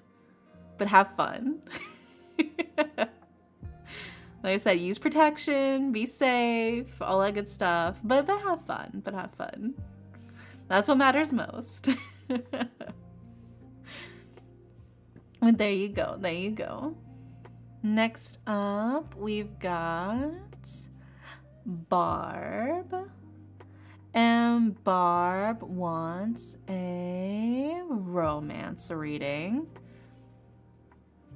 And also in the sexy voice, I remember. Because you technically paid for it last week, so. We'll be doing another one of these. Yeah, the sexy We'll see how this goes. Hopefully it's not like the cards like insulting again. Because it sounded a little like insulting last time. I'm like, no, I don't want it to sound like that. We'll see, we'll see. Let's see what we got for Barb's romance reading. Humiliation edition. Yeah, that's a premium charge right there. I mean, I haven't said on my redeem, I know they'll roast me, so I'm ready. I found the manhwa I was talking about. I was struggling so much because all I remembered the title had to do with the color red. It's called Crimson Karma, I think. Did you post it in manhwa? Because I think if I look at it, I might recognize. I think I do vaguely remember that. But let's go. Yeah.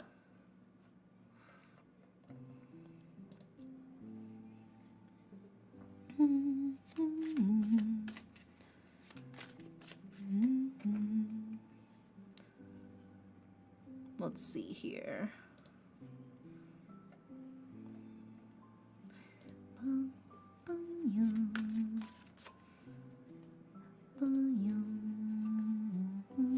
I'm still sitting on a dare I go to bed redeem. Oh my god. But I have so much stuff I have to do. I can't go to sleep. I just woke up from a 12-hour sleep. I literally slept for 12 hours already.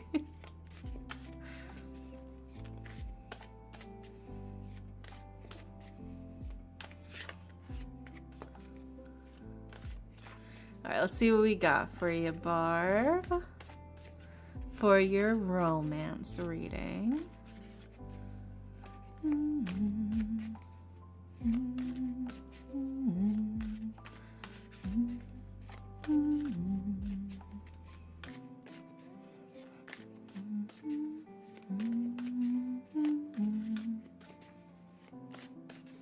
Let's see.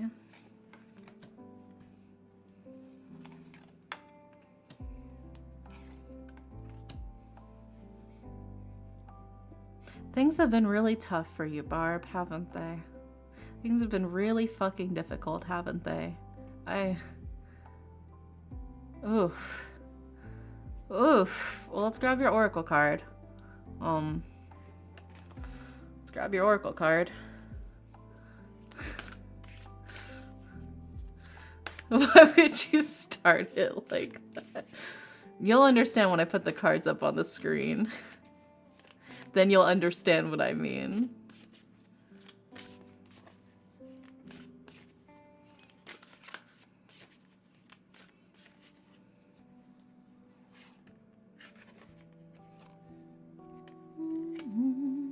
Also, good morning, One Herring.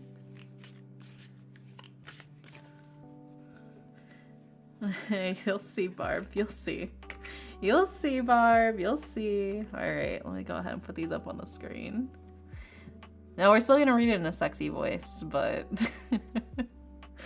you'll see. You'll see. You'll understand.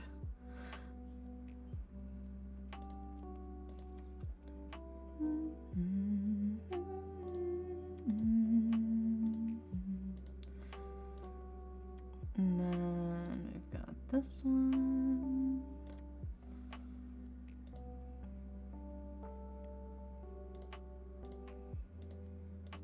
And then we've got your final card, which is... Alrighty. We've got all of the cards for you, Barb. So, time for me to put on the sexy voice for this reading.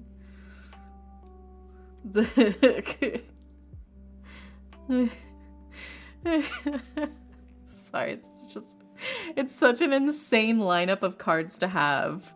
You have... Okay, hold on. I'll read all of this in the sexy voice. All right, because you did pay premium US dollars for this, so. Barb, darling, I can tell things have been so painful and difficult for you. In order of left to right, we've got the 9 of Swords. We have the reverse 10 of Swords. And we have the Tower. Right off the bat, we can tell there's a lot of pain. There's a lot of suffering. There's a lot of difficulties. But not ones that last. Actually, she paid premium Australian dollars. Well, for me, it got converted. It got converted, all right? It got converted to US dollars. Yeah, and you also got the Tower. You got the 10 of Swords, and you have the Tower, and you have the 9 of Swords. It's this insane lineup. Insane lineup. Okay, hold on. I gotta go back to the fake sexy voice again. And then for your Oracle card, Barb, we have Harvest. So although things seem difficult right now, it won't last forever. Things will get better. And I think that's what the cards are trying to reassure you of. Starting with the 9 of Swords. The 9 of Swords is a card of pain, illness, burden. It's grief and suffering. Things have been difficult, but it feels especially so mentally. It's been difficult. It's been taxing on you. It feels like there's a lot weighing on your mind and holding you back. Following that up, though, we have the reassurance of the 10 of Swords. While the 10 of Swords is a card of suffering as well, misfortune, despair, in its reverse, it's hitting rock bottom. You can't go any lower than this. You can't dig. You didn't bring a shovel, so you're fine, you know? But in that sense, it's a spark of hope. It's a spark of courage, right? Because the only direction you can go from here is up. The idea that although things are difficult as they are now, although you feel possibly the lowest you've been in a very, very long time, this is only the beginning, not the end. There is a strength and reassurance in the fact that you can finally climb your way out of this. It's only when you've stopped falling that you can finally get back up again. And what you need right now is, ironically, the Tower. While the Tower is a card of destruction, a catastrophe, a broken cycle, this is something that you need right now. You need to change things up. You need to break from what you're doing right now. You need to start something new, to go in a completely different direction than what you've been going this whole time. It's only when you fall from the Tower that you can understand and move forward. This is a chance to completely reshape and rebuild your mindset, to create something new for yourself. The crumbling tower couldn't hold you up, but that's fine because you can find a different path for yourself. The highs and lows of life will not always hold you down. So while it was scary to have fallen, you can still build your new path. Although you may feel like you're at your lowest point, it will not last forever. Because we have Harvest. your Oracle card, which is a card of determination and hard work. It is only when you put in that effort to fully climb yourself out of that deep, dark pit that you've been laying in that you can see what's truly worth going for. Love has been difficult for you. It's been painful. You've been hurt. You've been lost. You've been let down. You've been betrayed, perhaps. After all, you have the 10 of Swords. That's 10 swords directly in your back. Maybe there is that sense of betrayal, that sense of loss, defeat, anguish, despair. It's all coming up, bubbling towards the surface, but you can't let it take over you, right? The Tower tells you that although this is scary, although it feels like everything has crumbled around you, destruction is the beginning to rebuilding. It is only when you destroy the initial foundation of a broken house can you finally rebuild something much stronger and much better. And that rebuilding process is a lot of work. It is so much work, so much time and energy, but your Oracle card tells you it'll all be worth it. This is your chance to break out of what's holding you back before, you know? You've got this. So yeah, that's why I was like, Jesus Christ, when I saw your fucking reading, dude. Like I said, you got the 9 of Swords, the reverse 10 of Swords, and the Tower. It was an insane insane lineup of cards. Oh, I see you got the Curse Breaker. Yeah, let me see. Where's my spell book? Karmic wheel as you spin, turn the toil, revert the value as it should be, and dispel the darkened shackles that bind. Curse Breaker! There you go. I hope that helps for you, Barb. If not, no refunds or returns, so. Yeah, we'll give Barb a kissy too. I believe in you, Barb. Yeah. So the cards are saying, yes, shit was absolutely difficult. Shit was absolutely really fucking hard for you.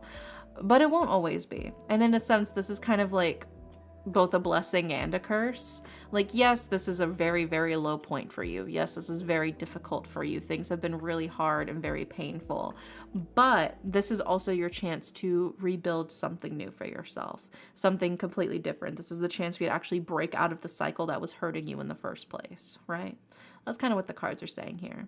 So it's like, as long as you put in that time and that effort into building that new, stronger and better foundation for you, it will pay off in the end. It'll be worth it for sure. Oh shit, and we got the good luck spell too. Where is it? Summoning the stars to guide from above, lead with light and let Lady Luck shine. We weave the threads of destiny, Ultima Fortuna. There you go. Fingers crossed that works. Again, no refunds or returns on spells, so I really hope it works. There you go. Well, now you got a double spell casting on you, Barb, so hopefully that gets rid of the bad energy and leads in some good energy. I believe in you, but yeah, now you see why whenever I pulled the cards, I'm like, are you good, man? Yeah, I was multicasting. I was like, are you good? Are you okay? Can't be worse than where the cards think I am at the moment. True. I mean, in a way, like I said, it is sort of both a blessing and a curse. The fact that you are at the lowest point in your life means you can't get any lower, can't get any worse. It's only up from here. And in a sense, that is like a weird comfort of like, because you've already survived the worst of it. You've already survived the brunt of the damage. All you can do is get better, right? So it is like it's like a weird reassurance in that sense. So, I mean, you gotta take what you can get at this point. And you know what? Because your reading was so bad, I'm not even going to temporarily time you out, even though you pulled the Tower. The one time where challenge accepted is the wrong response. Yeah. You're like, I knew it was gonna roast me, but instead the cards were just like, are you good? They weren't even roasting you. They were like, are you okay? Tower equals timeout. Yeah, it's like a long-standing joke. It's a long-running joke. If you pull the Tower, you normally get timed out for 10 seconds. But Barb's also a mod, so that would be kind of a pain to time out Barb. So just don't talk in the chat for 10 seconds, Barb. There's your timeout. We'll count it that way. But yeah, it's like an old meme on our channel. If you pull the tower during tarot readings, you get timed out for 10 seconds. See a self-inflicted timeout. Yeah, go stand in the corner. Alright, next up, we've got a welfare check as reading. Yeah, the cards we're just concerned at that point. They're like, are you good?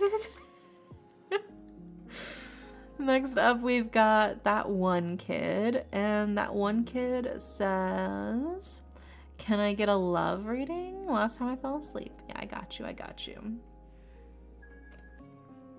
Let's see what we got for you, that one kid. Also, Spider Kurt, thank you for the follow. Welcome in. Hope you're doing well. You are still here, right, that one kid? Let me drink some water.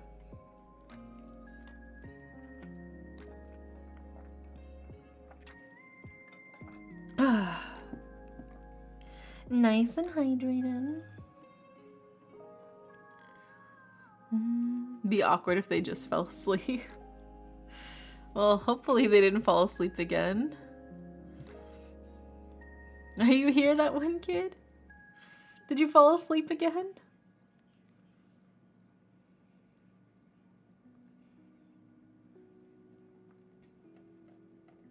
Where are you?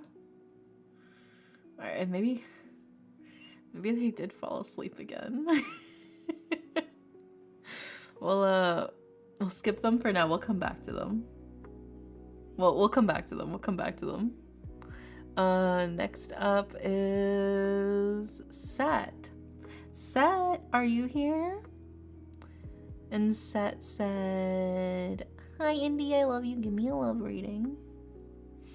So, love reading for Set. Are you here, Set? Set Starlight?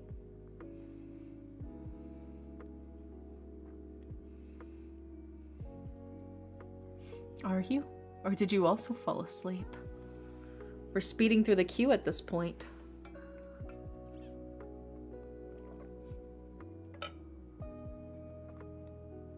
That's fine, it gives me more of a chance to hydrate. Alright, I think Set might also be AFK. So I suppose we'll skip Set for now. And then... yeah, everybody's asleep. Next up is Cola. Cola, are you here, Cola? Please? Please, Cola. And Cola said, "How do I get out of the dumb garbage, despair, idiot mode and into competent, beloved, friendly hacker man's mode?" Sun lamp, but we'll see. We'll see what the cards have to say. If you're still here, if you're still awake. Cola, please, Tentacola, come back to me. Everybody's falling asleep. They're dropping like flies. Come on, Cola. Don't tell me they're also asleep. I'm getting nobody wants to risk a reading after the last one. No, you were clearing the air. You were clearing the A. The sexy voice twice in a row is too powerful. Oh no. Oh no. It's a war zone now. Alright, I think that Cola might also be AFK, so we're gonna swap to the next one. We'll skip them and come back to them later. Next up is Sammy. Sammy, are you here, Sammy? Yeah, there is no war in Bossing Say. Sammy, are you here? What if we go through the whole rest of the queue and nobody's here, dude? I think Sammy is the last person in the queue. This feels like a school roll call. A little bit, yeah. Yeah, is Sammy also asleep? Alright. Well, it looks like we're gonna start doing the raffle slots early. Alright, well, it is what it is. Looks like we're doing raffle slots, so final call for that one kid. Final call for that one kid, otherwise we're raffling off your slot to somebody else in chat, alright? Take a reading, but it's out of stock. Well, it looks like you're in luck, because we're about to start doing raffle slots now. Ironic that they fell asleep again after they mentioned that. Alright, well, the time has passed for them. Let me pick a number. Okay. I have a number in my mind that I'm thinking of right now, between 1 through 10, and the first person in chat who has not gotten a reading from me yet and wants one, whoever guesses it first gets the reading. The numbers in my brain. It's a whole number. It is a whole, there's no decimals. It's not an irrational number. It's not pi. It was actually 7. Hold on, you guys went really fast. Hold on. The number was 7. The number was 7. You stop guessing. Stop guessing. The number was already guessed. Oh god, I have to scroll up. Who was it that said 7 earlier? It was Spider Girl. Congrats, you actually got it. Yeah. So what would you like for your reading, Spider Girl?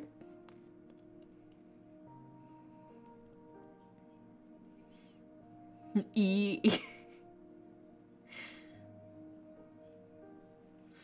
Yeah, what would you like for your reading?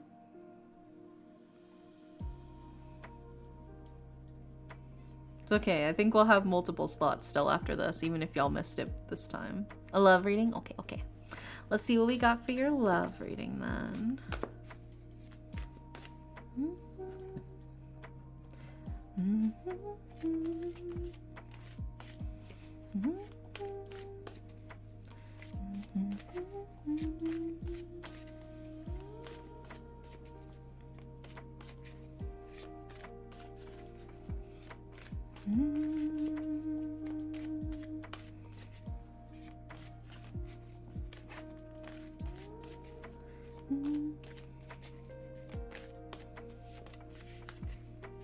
Let's see what we got for you.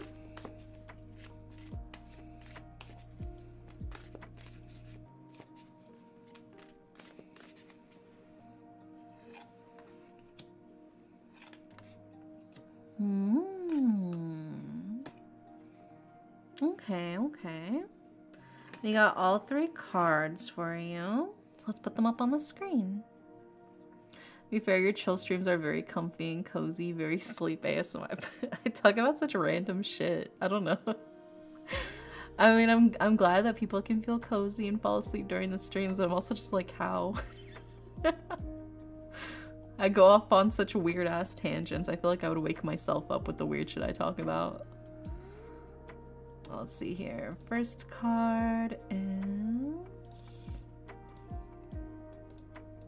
There we go. And the next one is... There we go. And then the final one is...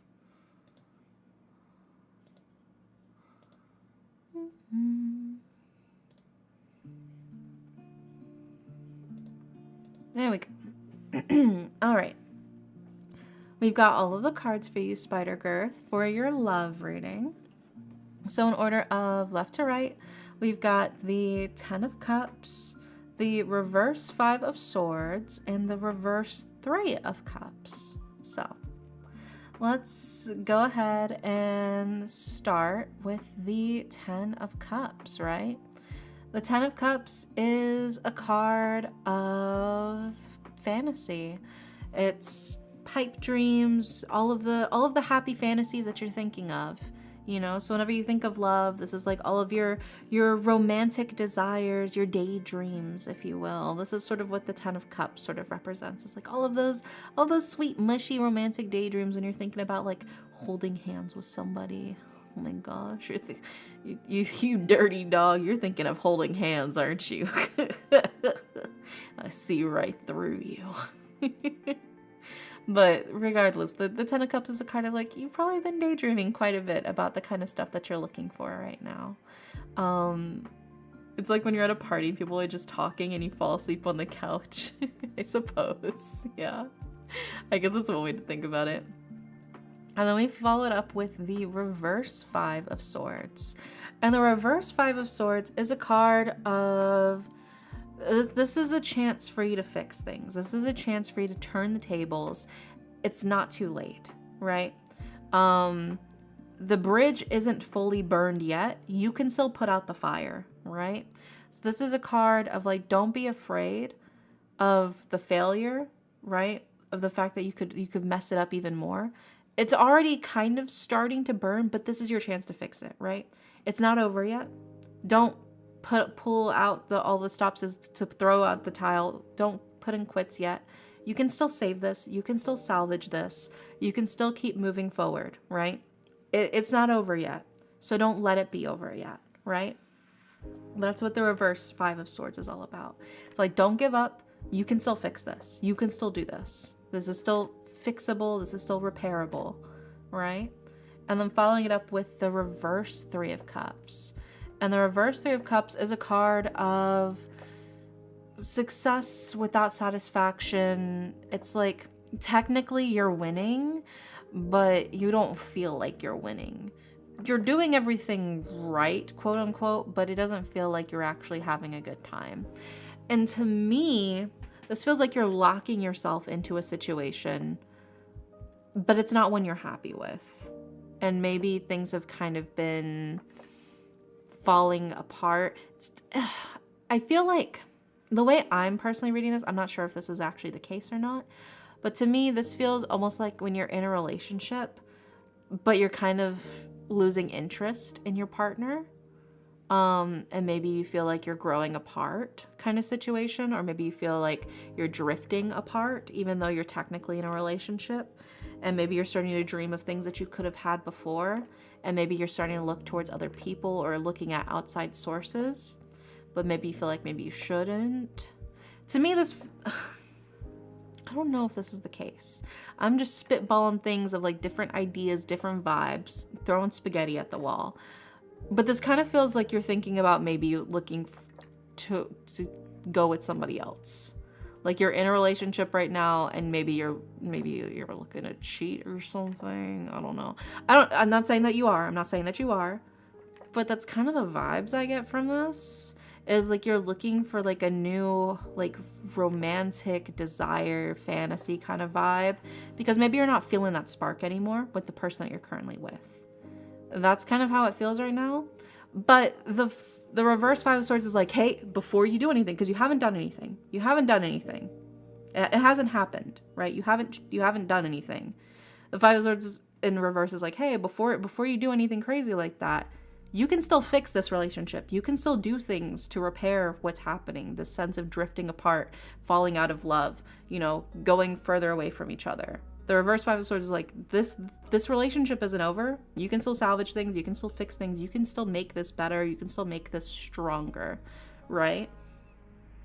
And so in this sense, it feels like the cards are like, why don't you try to actually utilize those thoughts and those desires and those dreams that you're having? Because you're clearly thinking about some very maybe romantic or maybe even some spicy stuff that you've been desiring. Why don't try to bring that towards your current relationship? Why not try to actively, spice things up a bit to show what you're dreaming of, make it a reality in your current relationship, rather than looking towards an outside source to get that sense of fulfillment. Does that make sense? I'm not saying I was just using that as an example. It could be, completely wrong. I'm just using that as an example. I don't think you're actually cheating, and I don't even think the cards are saying that, because they have like the reverse Five of Swords saying that like you could still be salvaged. If you cheated, it wouldn't be salvageable. I'm just saying, I'm just throwing it out there. But I think you should utilize that desire that you have, those romantic and maybe sexual fantasies that you have, to guide what you already have, to push and improve what you already have, to build that and strengthen what you already feel that connection towards, rather than trying to experience it from an outside source. You can bring it to, you can get it home. You got McDonald's at home. right? You got McDonald's at home. You got groceries at home. You got food at home. You don't need to order out. That makes sense. I hope that makes sense. I hope it didn't come across weird or anything like that. I'm not trying to like accuse you of anything or say that you're doing anything. Just this is kind of how it felt to me when I was reading the cards, you know. But I think if you feel like you're lacking that spark in your romance or in your life or with your current partner, there are ways to bring back that spark, you know. But yeah, there you go. Also, good night, Ren. Sweet dreams. Yeah, I hope that helps. Fingers crossed.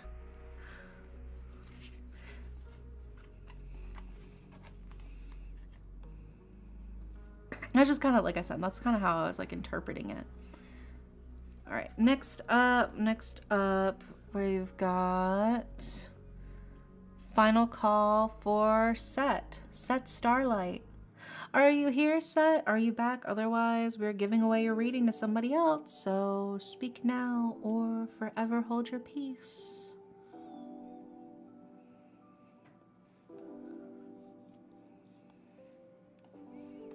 But yeah, I've never really gotten a reading like that before. So that one was interesting. I was like kind of scrambling a little bit. Yeah, roll call's happening right now. Oh boy. Yeah, Set, are you here? Are you here, Set?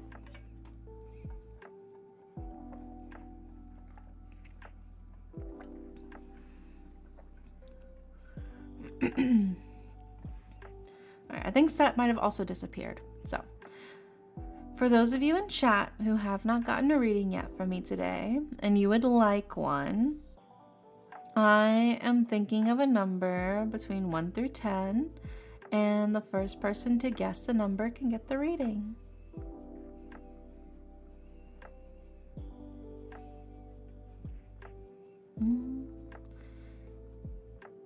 Regal, you gotta give other people a chance to guess numbers, bro. You The number was 2. The number was 2. So I'll go ahead and I'll let you play. But next time, give other people a chance to guess the number as well. All right. It's okay to guess multiple numbers, but like give a little bit of space between your guesses so other people have a chance. You know. All right. But the number was 2. So what would you like for your reading?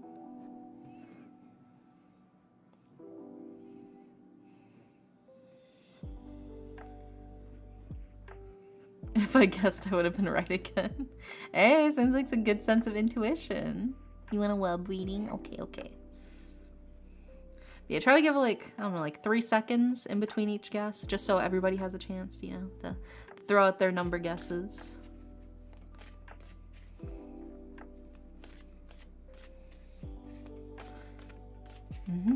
Time to make breakfast? Yeah, make a yummy breakfast. I believe in you. It's okay. Hey, it's okay. I was just letting you know, for future reference, It's okay to guess multiple times, but just kind of give a little bit of breathing room in between each guess so other people can have a chance too. That's all. No worries. You're not in trouble. All right, well, let's see what we got for your love reading then, okay?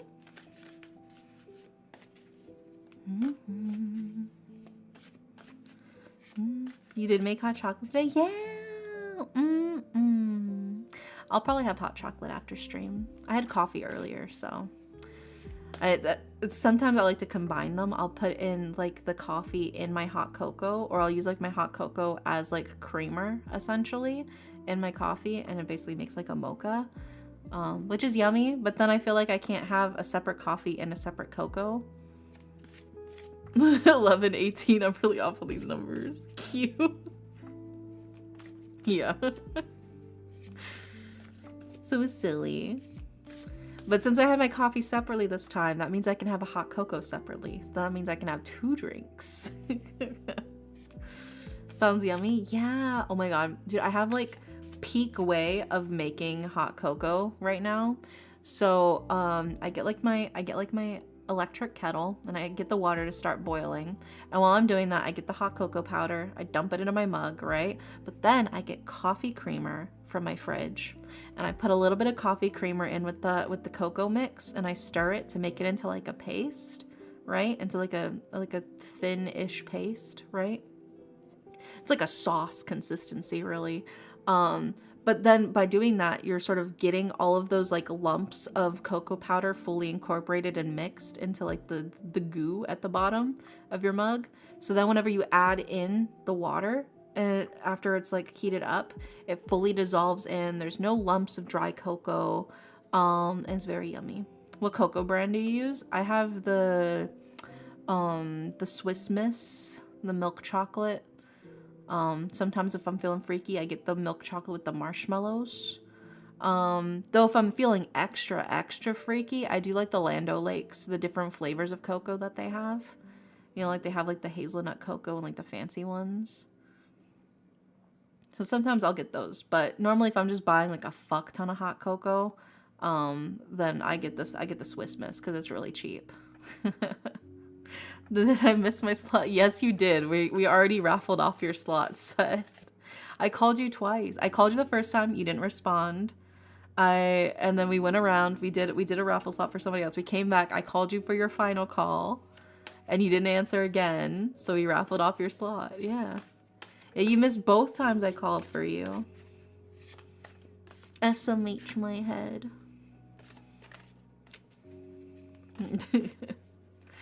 But yeah, and then the coffee creamer, it's like extra creamy and sweet, so it makes your hot cocoa extra creamy and sweet. It's so good. Mwah, beautiful. Fantastic. And then you don't have to worry about like getting the milk like all hot or whatever, because it's so much effort to heat up milk rather than just use my electric kettle, because then I just have to fill the electric kettle with water and then press a button and it heats it up for me, you know, and then I just pour it in. So that's the way to still get a nice creamy hot cocoa while still using water as like the main thing by adding in the coffee creamer. It levels it up. God tier hot cocoa. It will, whenever you hear me sipping on my hot cocoa and I'm like, ah, it's because it's got that coffee creamer in it. That's the good shit.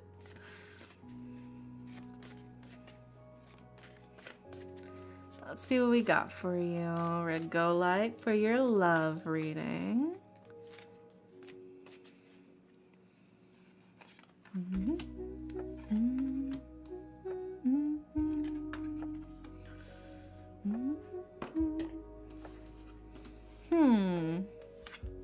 Let's get your Oracle card as well.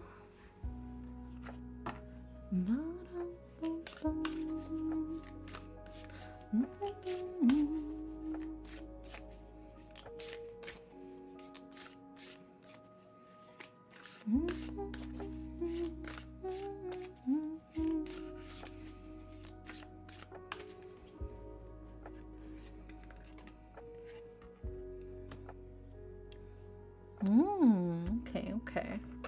We got all the cards. I went fancy and I used the Abuelita. Yeah, Abuelita. If nobody got me, I know Abuelita got me.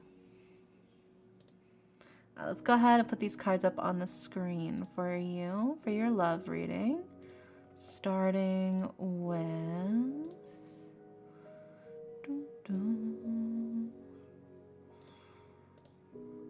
There we go. And then next up we've got... There we go.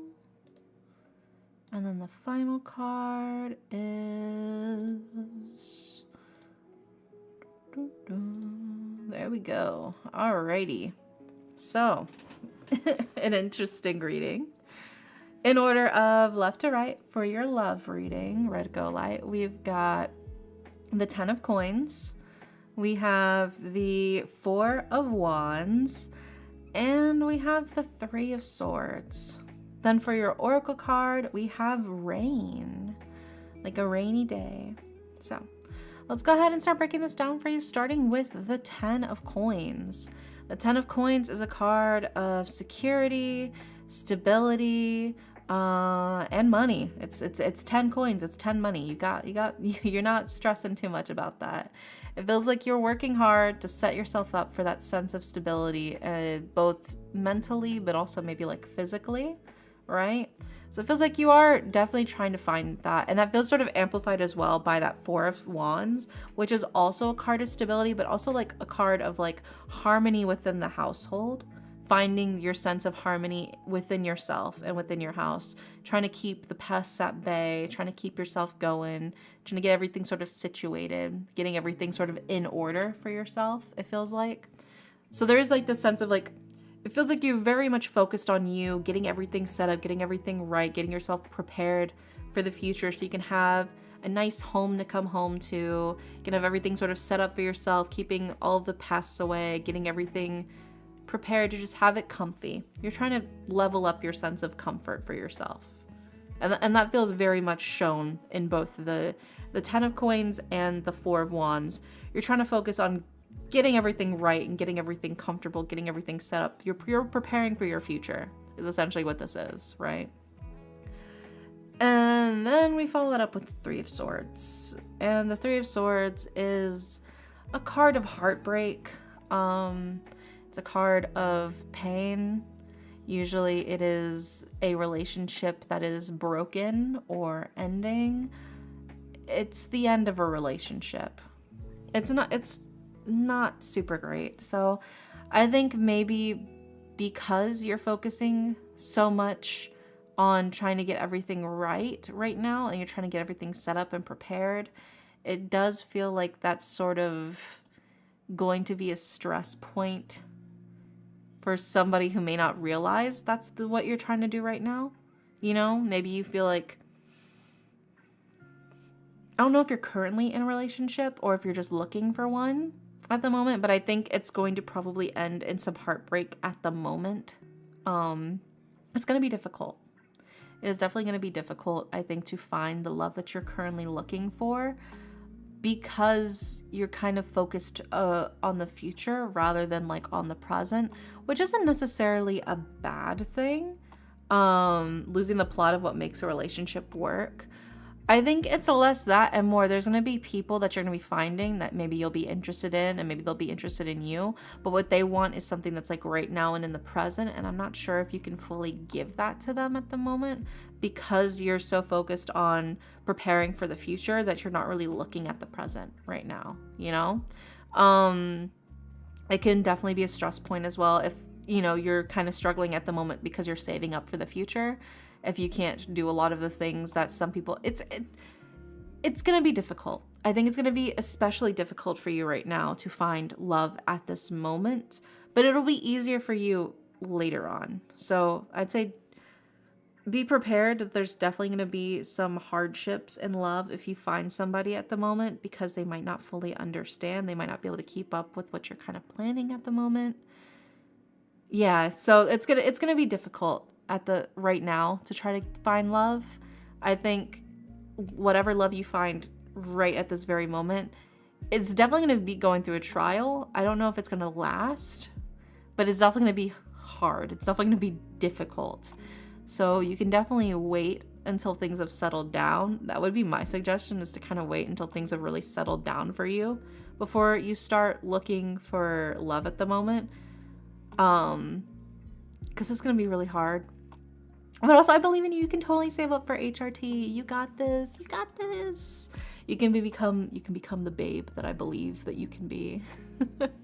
But I think there's just so much going on in your life right now, like with like the saving the money, saving up for your future, trying to get all of your ducks in a row, saving up for HRT as well, like you mentioned.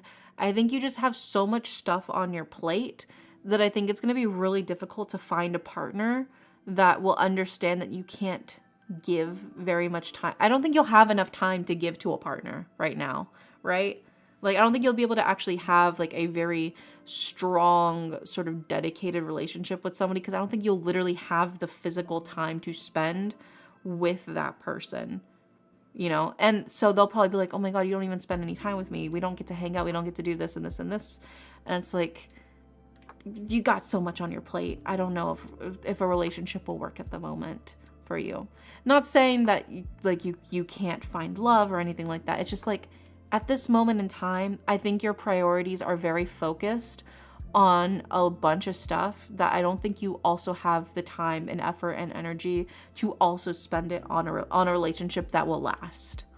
Does that make sense? It's not saying that like you can't find love. It's not saying that you won't find love. It's just like love is not really on the menu because the kitchen is cooking like 20 different dishes right now, right? You're already it's like Thanksgiving dinner. You're already cooking the turkey in the oven. You're already making the mashed potatoes. You're already making the stuffing. You're already making the gravy. You're already making the pumpkin pie. It's like somebody can bring a green bean casserole. You can't worry about that right now too, right? Somebody else will bring the green bean casserole later, or maybe you just leave it off the menu for now and you buy it another time, you know? But then that brings us to your oracle card, which is Rain, which is a card of cleansing, purification, and hydration. You know, this is a time for, I think, you to just focus on preparing yourself, you know? Like my foundation is a bit wobbly today. Yeah, I think you gotta focus on yourself right now. I think you gotta focus on you at the very moment. All of the things that you're juggling right now are very much kind of you focused, you know, like getting your financial stability, getting the HRT, getting all of this stuff. I'd say just focus on you. Focus on cleansing yourself, healing yourself, preparing yourself for the future, that hydration, if you will. Stay hydrated. And then once the rain is over, once that cleansing period has happened, everything's all good and done and clean and fresh, then I think you'll be ready for love. Then I think you'll be able to find what you're actually looking for. You'll be able to dedicate more time to your partner than anyways. Whenever you have all of that taken care of, it'll be much easier for you to juggle also having a partner later. But I think right now the cards are like, I don't know if you can handle having a partner right now. It's kind of just going to end in heartbreak if you try to reach for somebody at the very moment. If you're okay with recognizing that something right now may not last or may only be temporary or may be really difficult or painful because you have so much on your plate, I mean, shoot your shot. But I think the cards are kind of saying like, you have so much that you're trying to handle right now. I don't think love is the right thing at the moment to also throw onto your plate. And just focus on you. Just focus on you right now. And you can come back to love later. You're not going to be too old for love or, you know, whenever it's time, whenever you got that taken care of, you know? But I hope that helps, Red Go Light. Like I said, the cards feel like they're like, you've got so much going on. It's going to be difficult to also juggle love on top of that. I think I needed to hear that. Yeah. I think just focus on yourself. Focus on getting all of this out the way. Because you'll want to have the time and energy to actually spend with your partner too, whenever you do find somebody.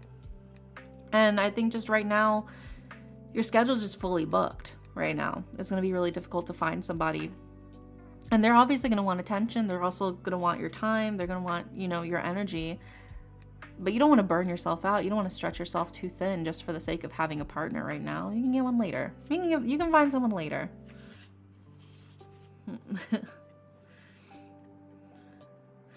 Where do you take someone who's been injured in a peekaboo accident? The ICU.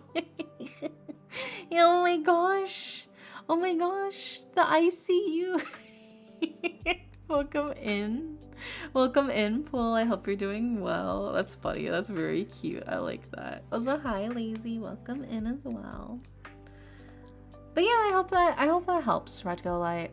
Don't stress too much about finding love right now. I think you've got a lot of stuff that you're already dealing with. So don't worry too much. Love will still be there when you're done. All right, next up we've got final call for Cola. So, Cola, if you're here, speak now or hold your peace. Actually, I'm gonna go to the bathroom real quick. Well, I'm gonna go to the bathroom while we wait for Cola. And if Cola's not back by then we'll raffle off the slot to somebody else who's in chat. So, I will be right back. Also, good night, Red Go Light. Sweet dreams. Night night. Okay, yeah, but I'll be right back. I'll be right back.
Okay, okay. I'm back. I'm back.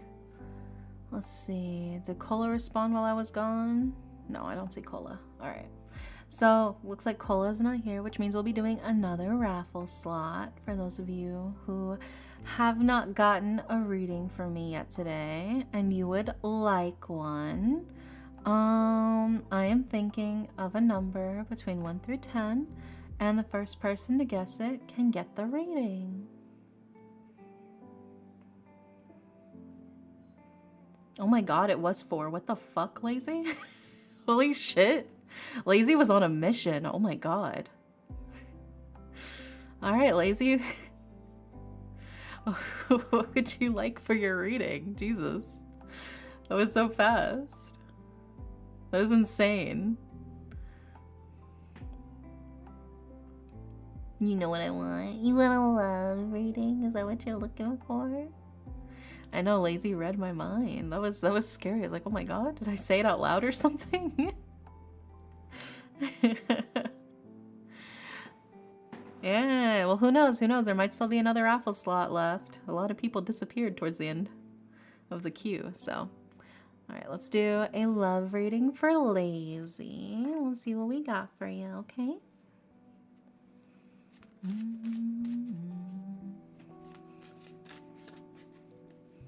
10% of the time it works every time.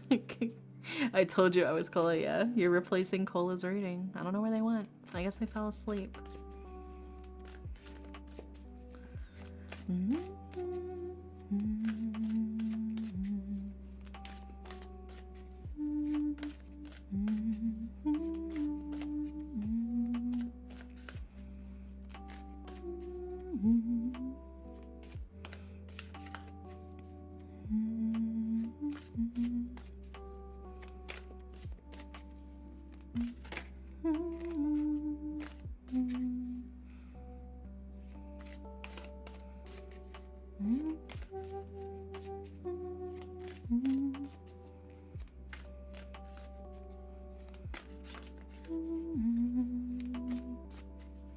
I will say I was thinking about maybe making like Christmas postcards. I thought that could be fun, like Christmas letters / postcards to send. I don't know, would any of you guys be interested in that? It'd probably be like a merch thing, so it'd be like, I don't know, like $3 or something, but then I would send you art print that was a postcard.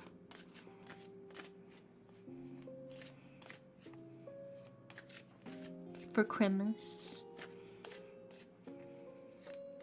Mayhaps.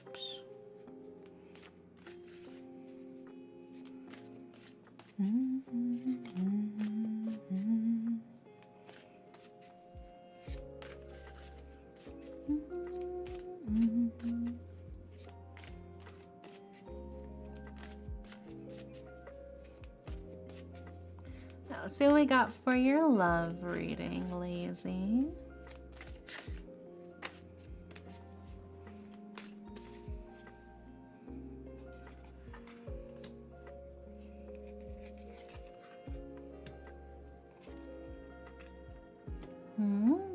Yeah, ooh, a love reading. Yeah, let's go ahead and put these up on the screen for you, starting with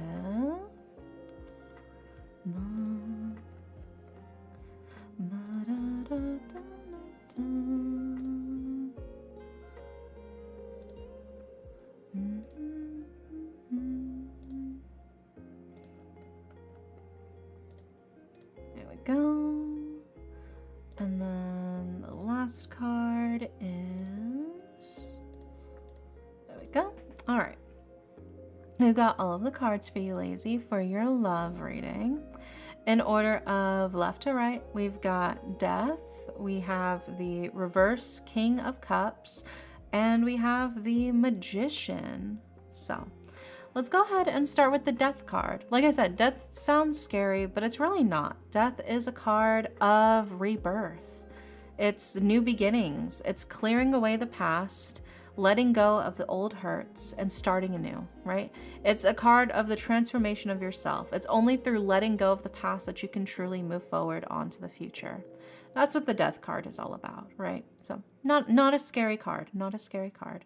As even though the name might sound scary, it's actually a card of hope for new beginnings, for new relationships to finally take bloom, right? This is a chance for something new for yourself. Moving on, if you will, letting go of old baggage, old pain, old past, and starting anew. We followed up with the reverse King of Cups. And while the King of Cups is somebody who's very sensitive and in touch with themselves and in nature, and with their emotions, in its reverse, it's a little bit of like, things seem calm on the surface, but there's definitely something brewing underneath that maybe you're not fully aware of, right? There's definitely something happening that maybe you yourself are not realizing. There's sort of like the idea of like, it looks calm on the surface of the water, but underneath there's like a sort of raging current pulling you in a certain direction, right? So the reverse King of Cups is like, there's definitely more here than meets the eye. So just be careful, be on your guard, right? And then following that up as well with the Magician, right? And the Magician is somebody who sees that spark of potential in something, who wants to use their power and their resources to create and craft something new, to craft something wonderful. And in this, it would be to craft a relationship with somebody. So to me, this reads like there's definitely somebody. I think there's definitely the chance for you to find that love, to find that new beginning for yourself. But just be careful that you don't get swept away in this romance with them, right? So it feels like you'll find somebody, you'll click, you'll be like, yes, I can totally build something wonderful with them. But just be careful, I think, to not get caught up in everything and kind of get swept off your feet in a sense. It feels like they might go really fast, if that makes more sense to you. It feels like there's somebody who maybe jumps and they make a really fast progress. They're moving fast. They're trying to move things forward like really quickly that maybe you weren't expecting. And the Magician was like, let's take our time. Let's build things new. Let's, slow things down. Really carve this relationship in the path we actually want it to go in. Don't let yourself be carried away by whatever they're whatever they're pulling you towards, Also, thank you, Kat, for the head pats. I appreciate it. How the fuck do the cards know? They're just like, be careful that you're not getting swept away by their tempo, by their speed. You can slow things down and you can take your time to carve the relationship to be how you want it to be, right? I love your model. Oh, thank you. I made it myself. I drew it myself. So that's very sweet of you. But yeah, I think that is sort of the key thing here. The cards are like, hey, this is new opportunity. This is new beginnings. But, be careful to make sure that you are also taking charge in the relationship and you're not letting yourself be swept away thinking that there was nothing really there. Be mindful of how things are progressing and the speed that they're progressing, and sort of take initiative to carve out the relationship to be how you want it to actually be. Drawing nice. Made my first digital art just 6 months ago. Oh my gosh, congrats. Congrats. Oh my gosh, I remember my first digital art. It was like, God, it has to be like at least 10 years ago now. Honestly, it's probably more than that. It's been maybe like 13 years ago. It was when I made my first digital art. It's crazy. It's crazy. But it's fun. There's so much you can do with digital art for sure. But yeah, I think the cards are kind of just like reassuring you right now of like, it does feel like this is a new chance for you. This is a new beginning, but be careful not to get caught up with them. I was actually talking to one of my exes that ended on a good note. We're best friends. Oh, that's sweet. But yeah, the cards, it feels like just be careful that you're not getting swept by their pace, My first is a rainbow friend self-insert since it's simplistic. I'm bad at it though. I mean, don't worry. You gotta be bad before you can be good, I think about my first like art that I drew, my first digital art that I drew. They were not good. They were pretty bad. But you get better at it, you know? So don't stress too much. Don't stress too much. You got to be bad before you can get good. That's the secret hack. Everything you make after this point is a learning experience to level yourself up to get better. It's all going to help you improve.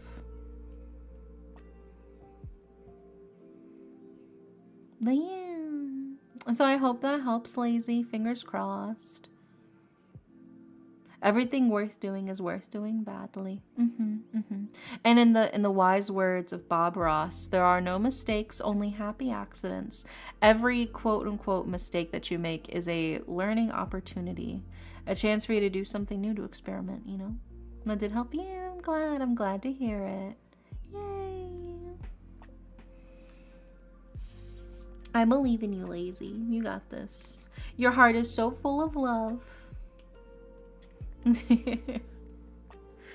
All right, now we've got, I believe this is the final reading. So we're doing a final call for Sammy. Are you here, Sammy?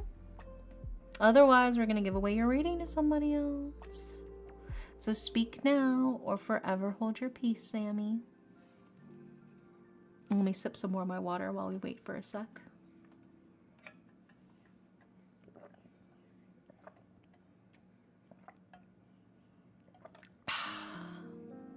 Very refreshing.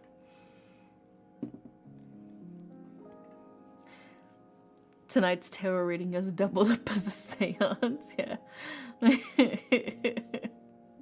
We're summoning the readers to do the reading for. I think Sammy might have also fallen asleep. All right.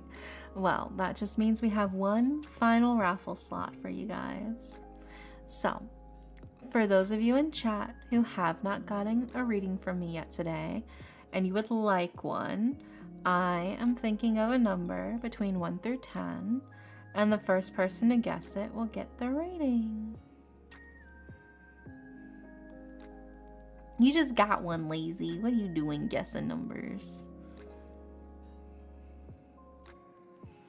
Don't make me bap your little hands.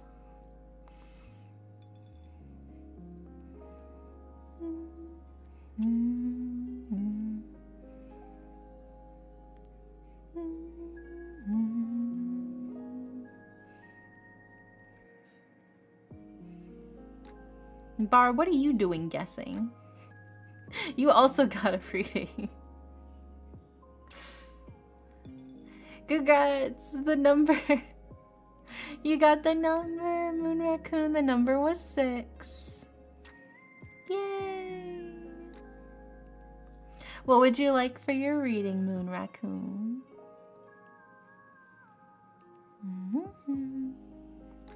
I didn't get a reading, I got a roasting. No, you got a reading. It doubled as a roasting. It wasn't even a roasting, it was a welfare check, as Red Go Light put it. You were off by 1. It's okay. You already got a reading. Why are you acting like that, Lazy? You already got a love reading. I would like a general reading. What do I need to know right now? Okay, let's see what the cards gotta say then. What do the cards feel like you need to hear right now? What do you need to know?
Me when I don't get a second reading in a row. Nobody gets 2 readings in a row. It's 1 reading per stream. You gotta wait till next week if you want another one.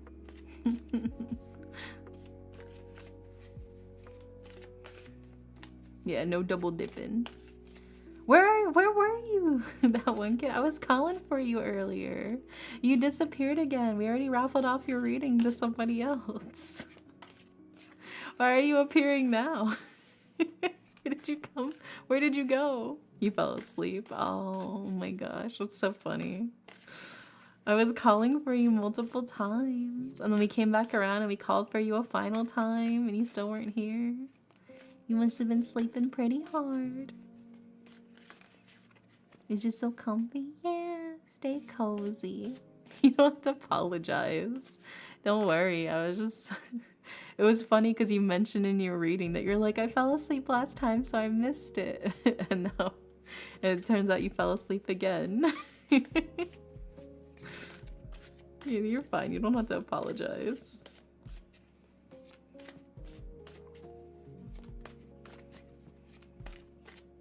Two readings in a row, blank reading into how do I execute blank reading. Yeah.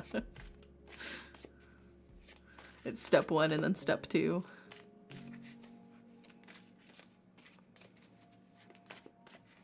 Alright, we got the cards. Let's see what we got for you. Moon Raccoon.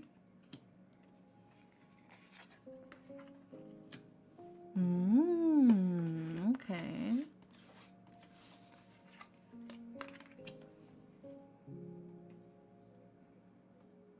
We got the cards, so let's put them up on the screen for you. Starting with...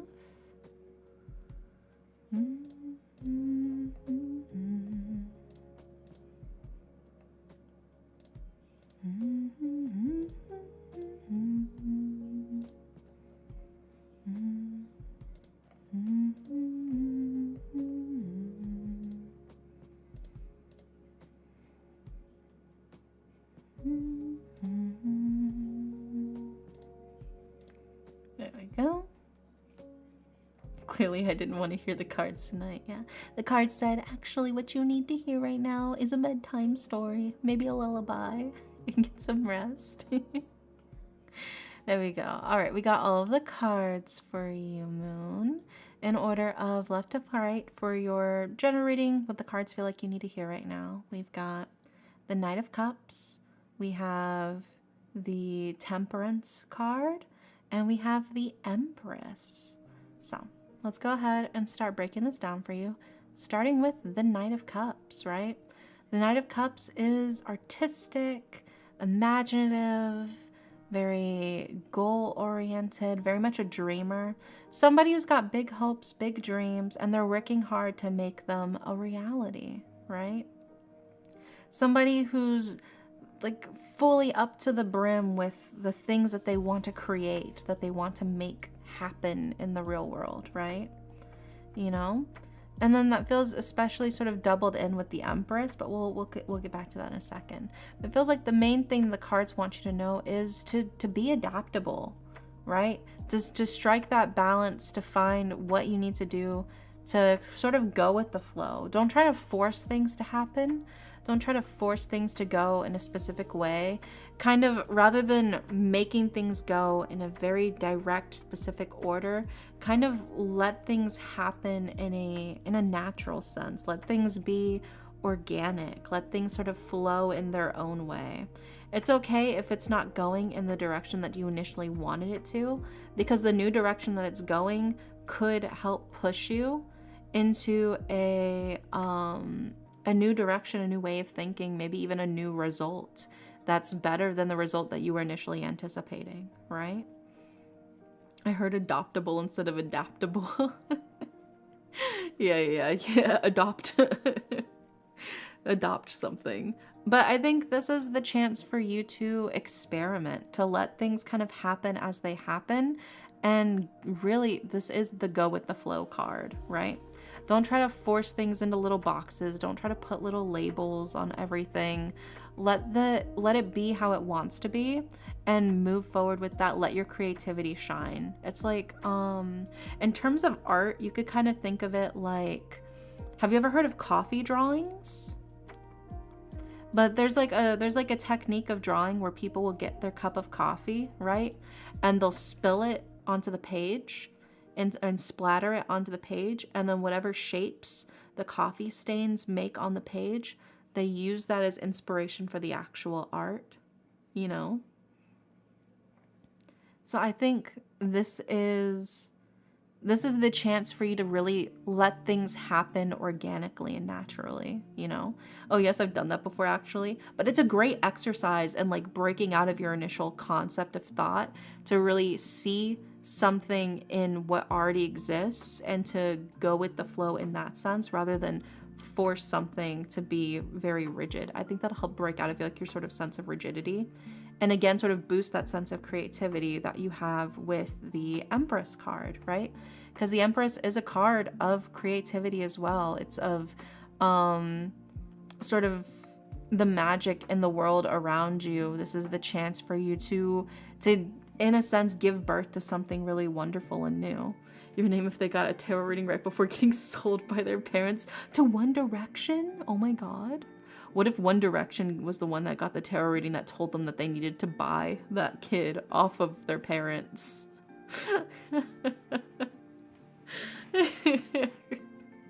But I think this is the opportunity for your creativity to shine by doing things unconventionally, by doing things differently, by not even really having, I think, a structured plan. Just letting the inspiration sort of take hold of you and running with it in whatever direction it seems to be heading towards, you know?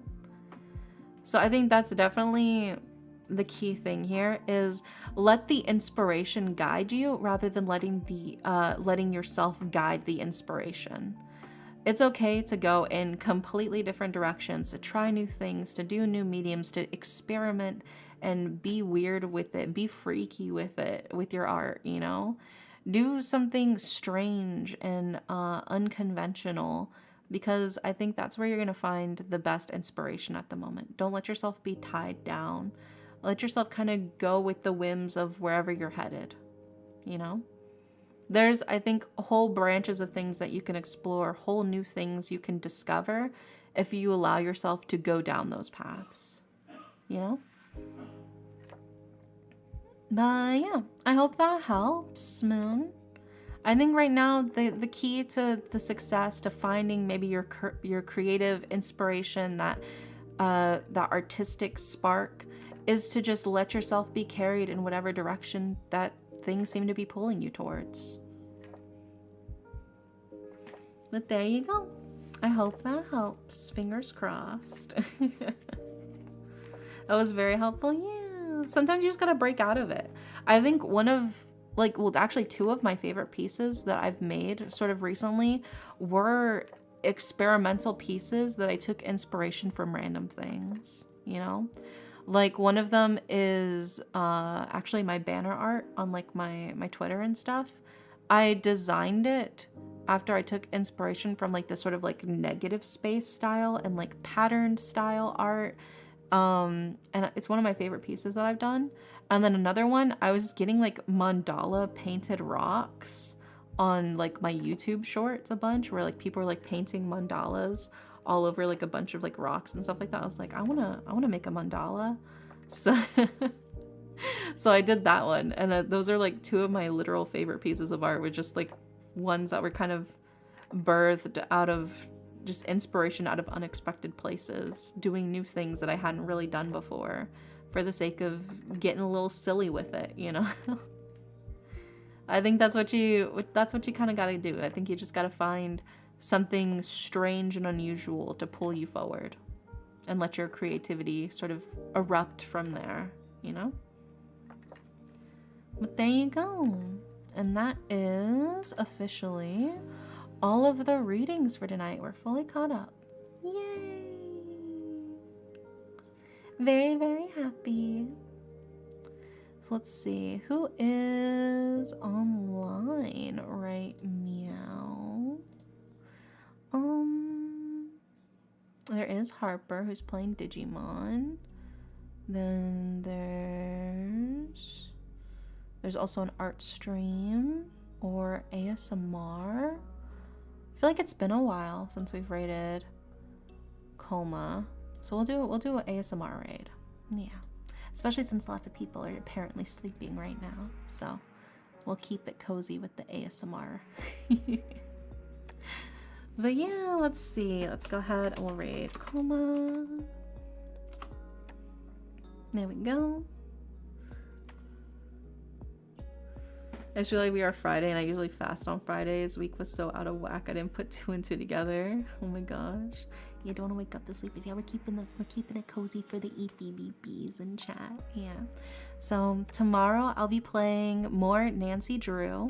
So if you guys want to come in and hang out while I attempt to solve the mystery in the Nancy Drew game, feel free to pop in. So yeah. Hopefully I'll see you guys tomorrow for Nancy Drew, or on Saturday for community night or for movie night.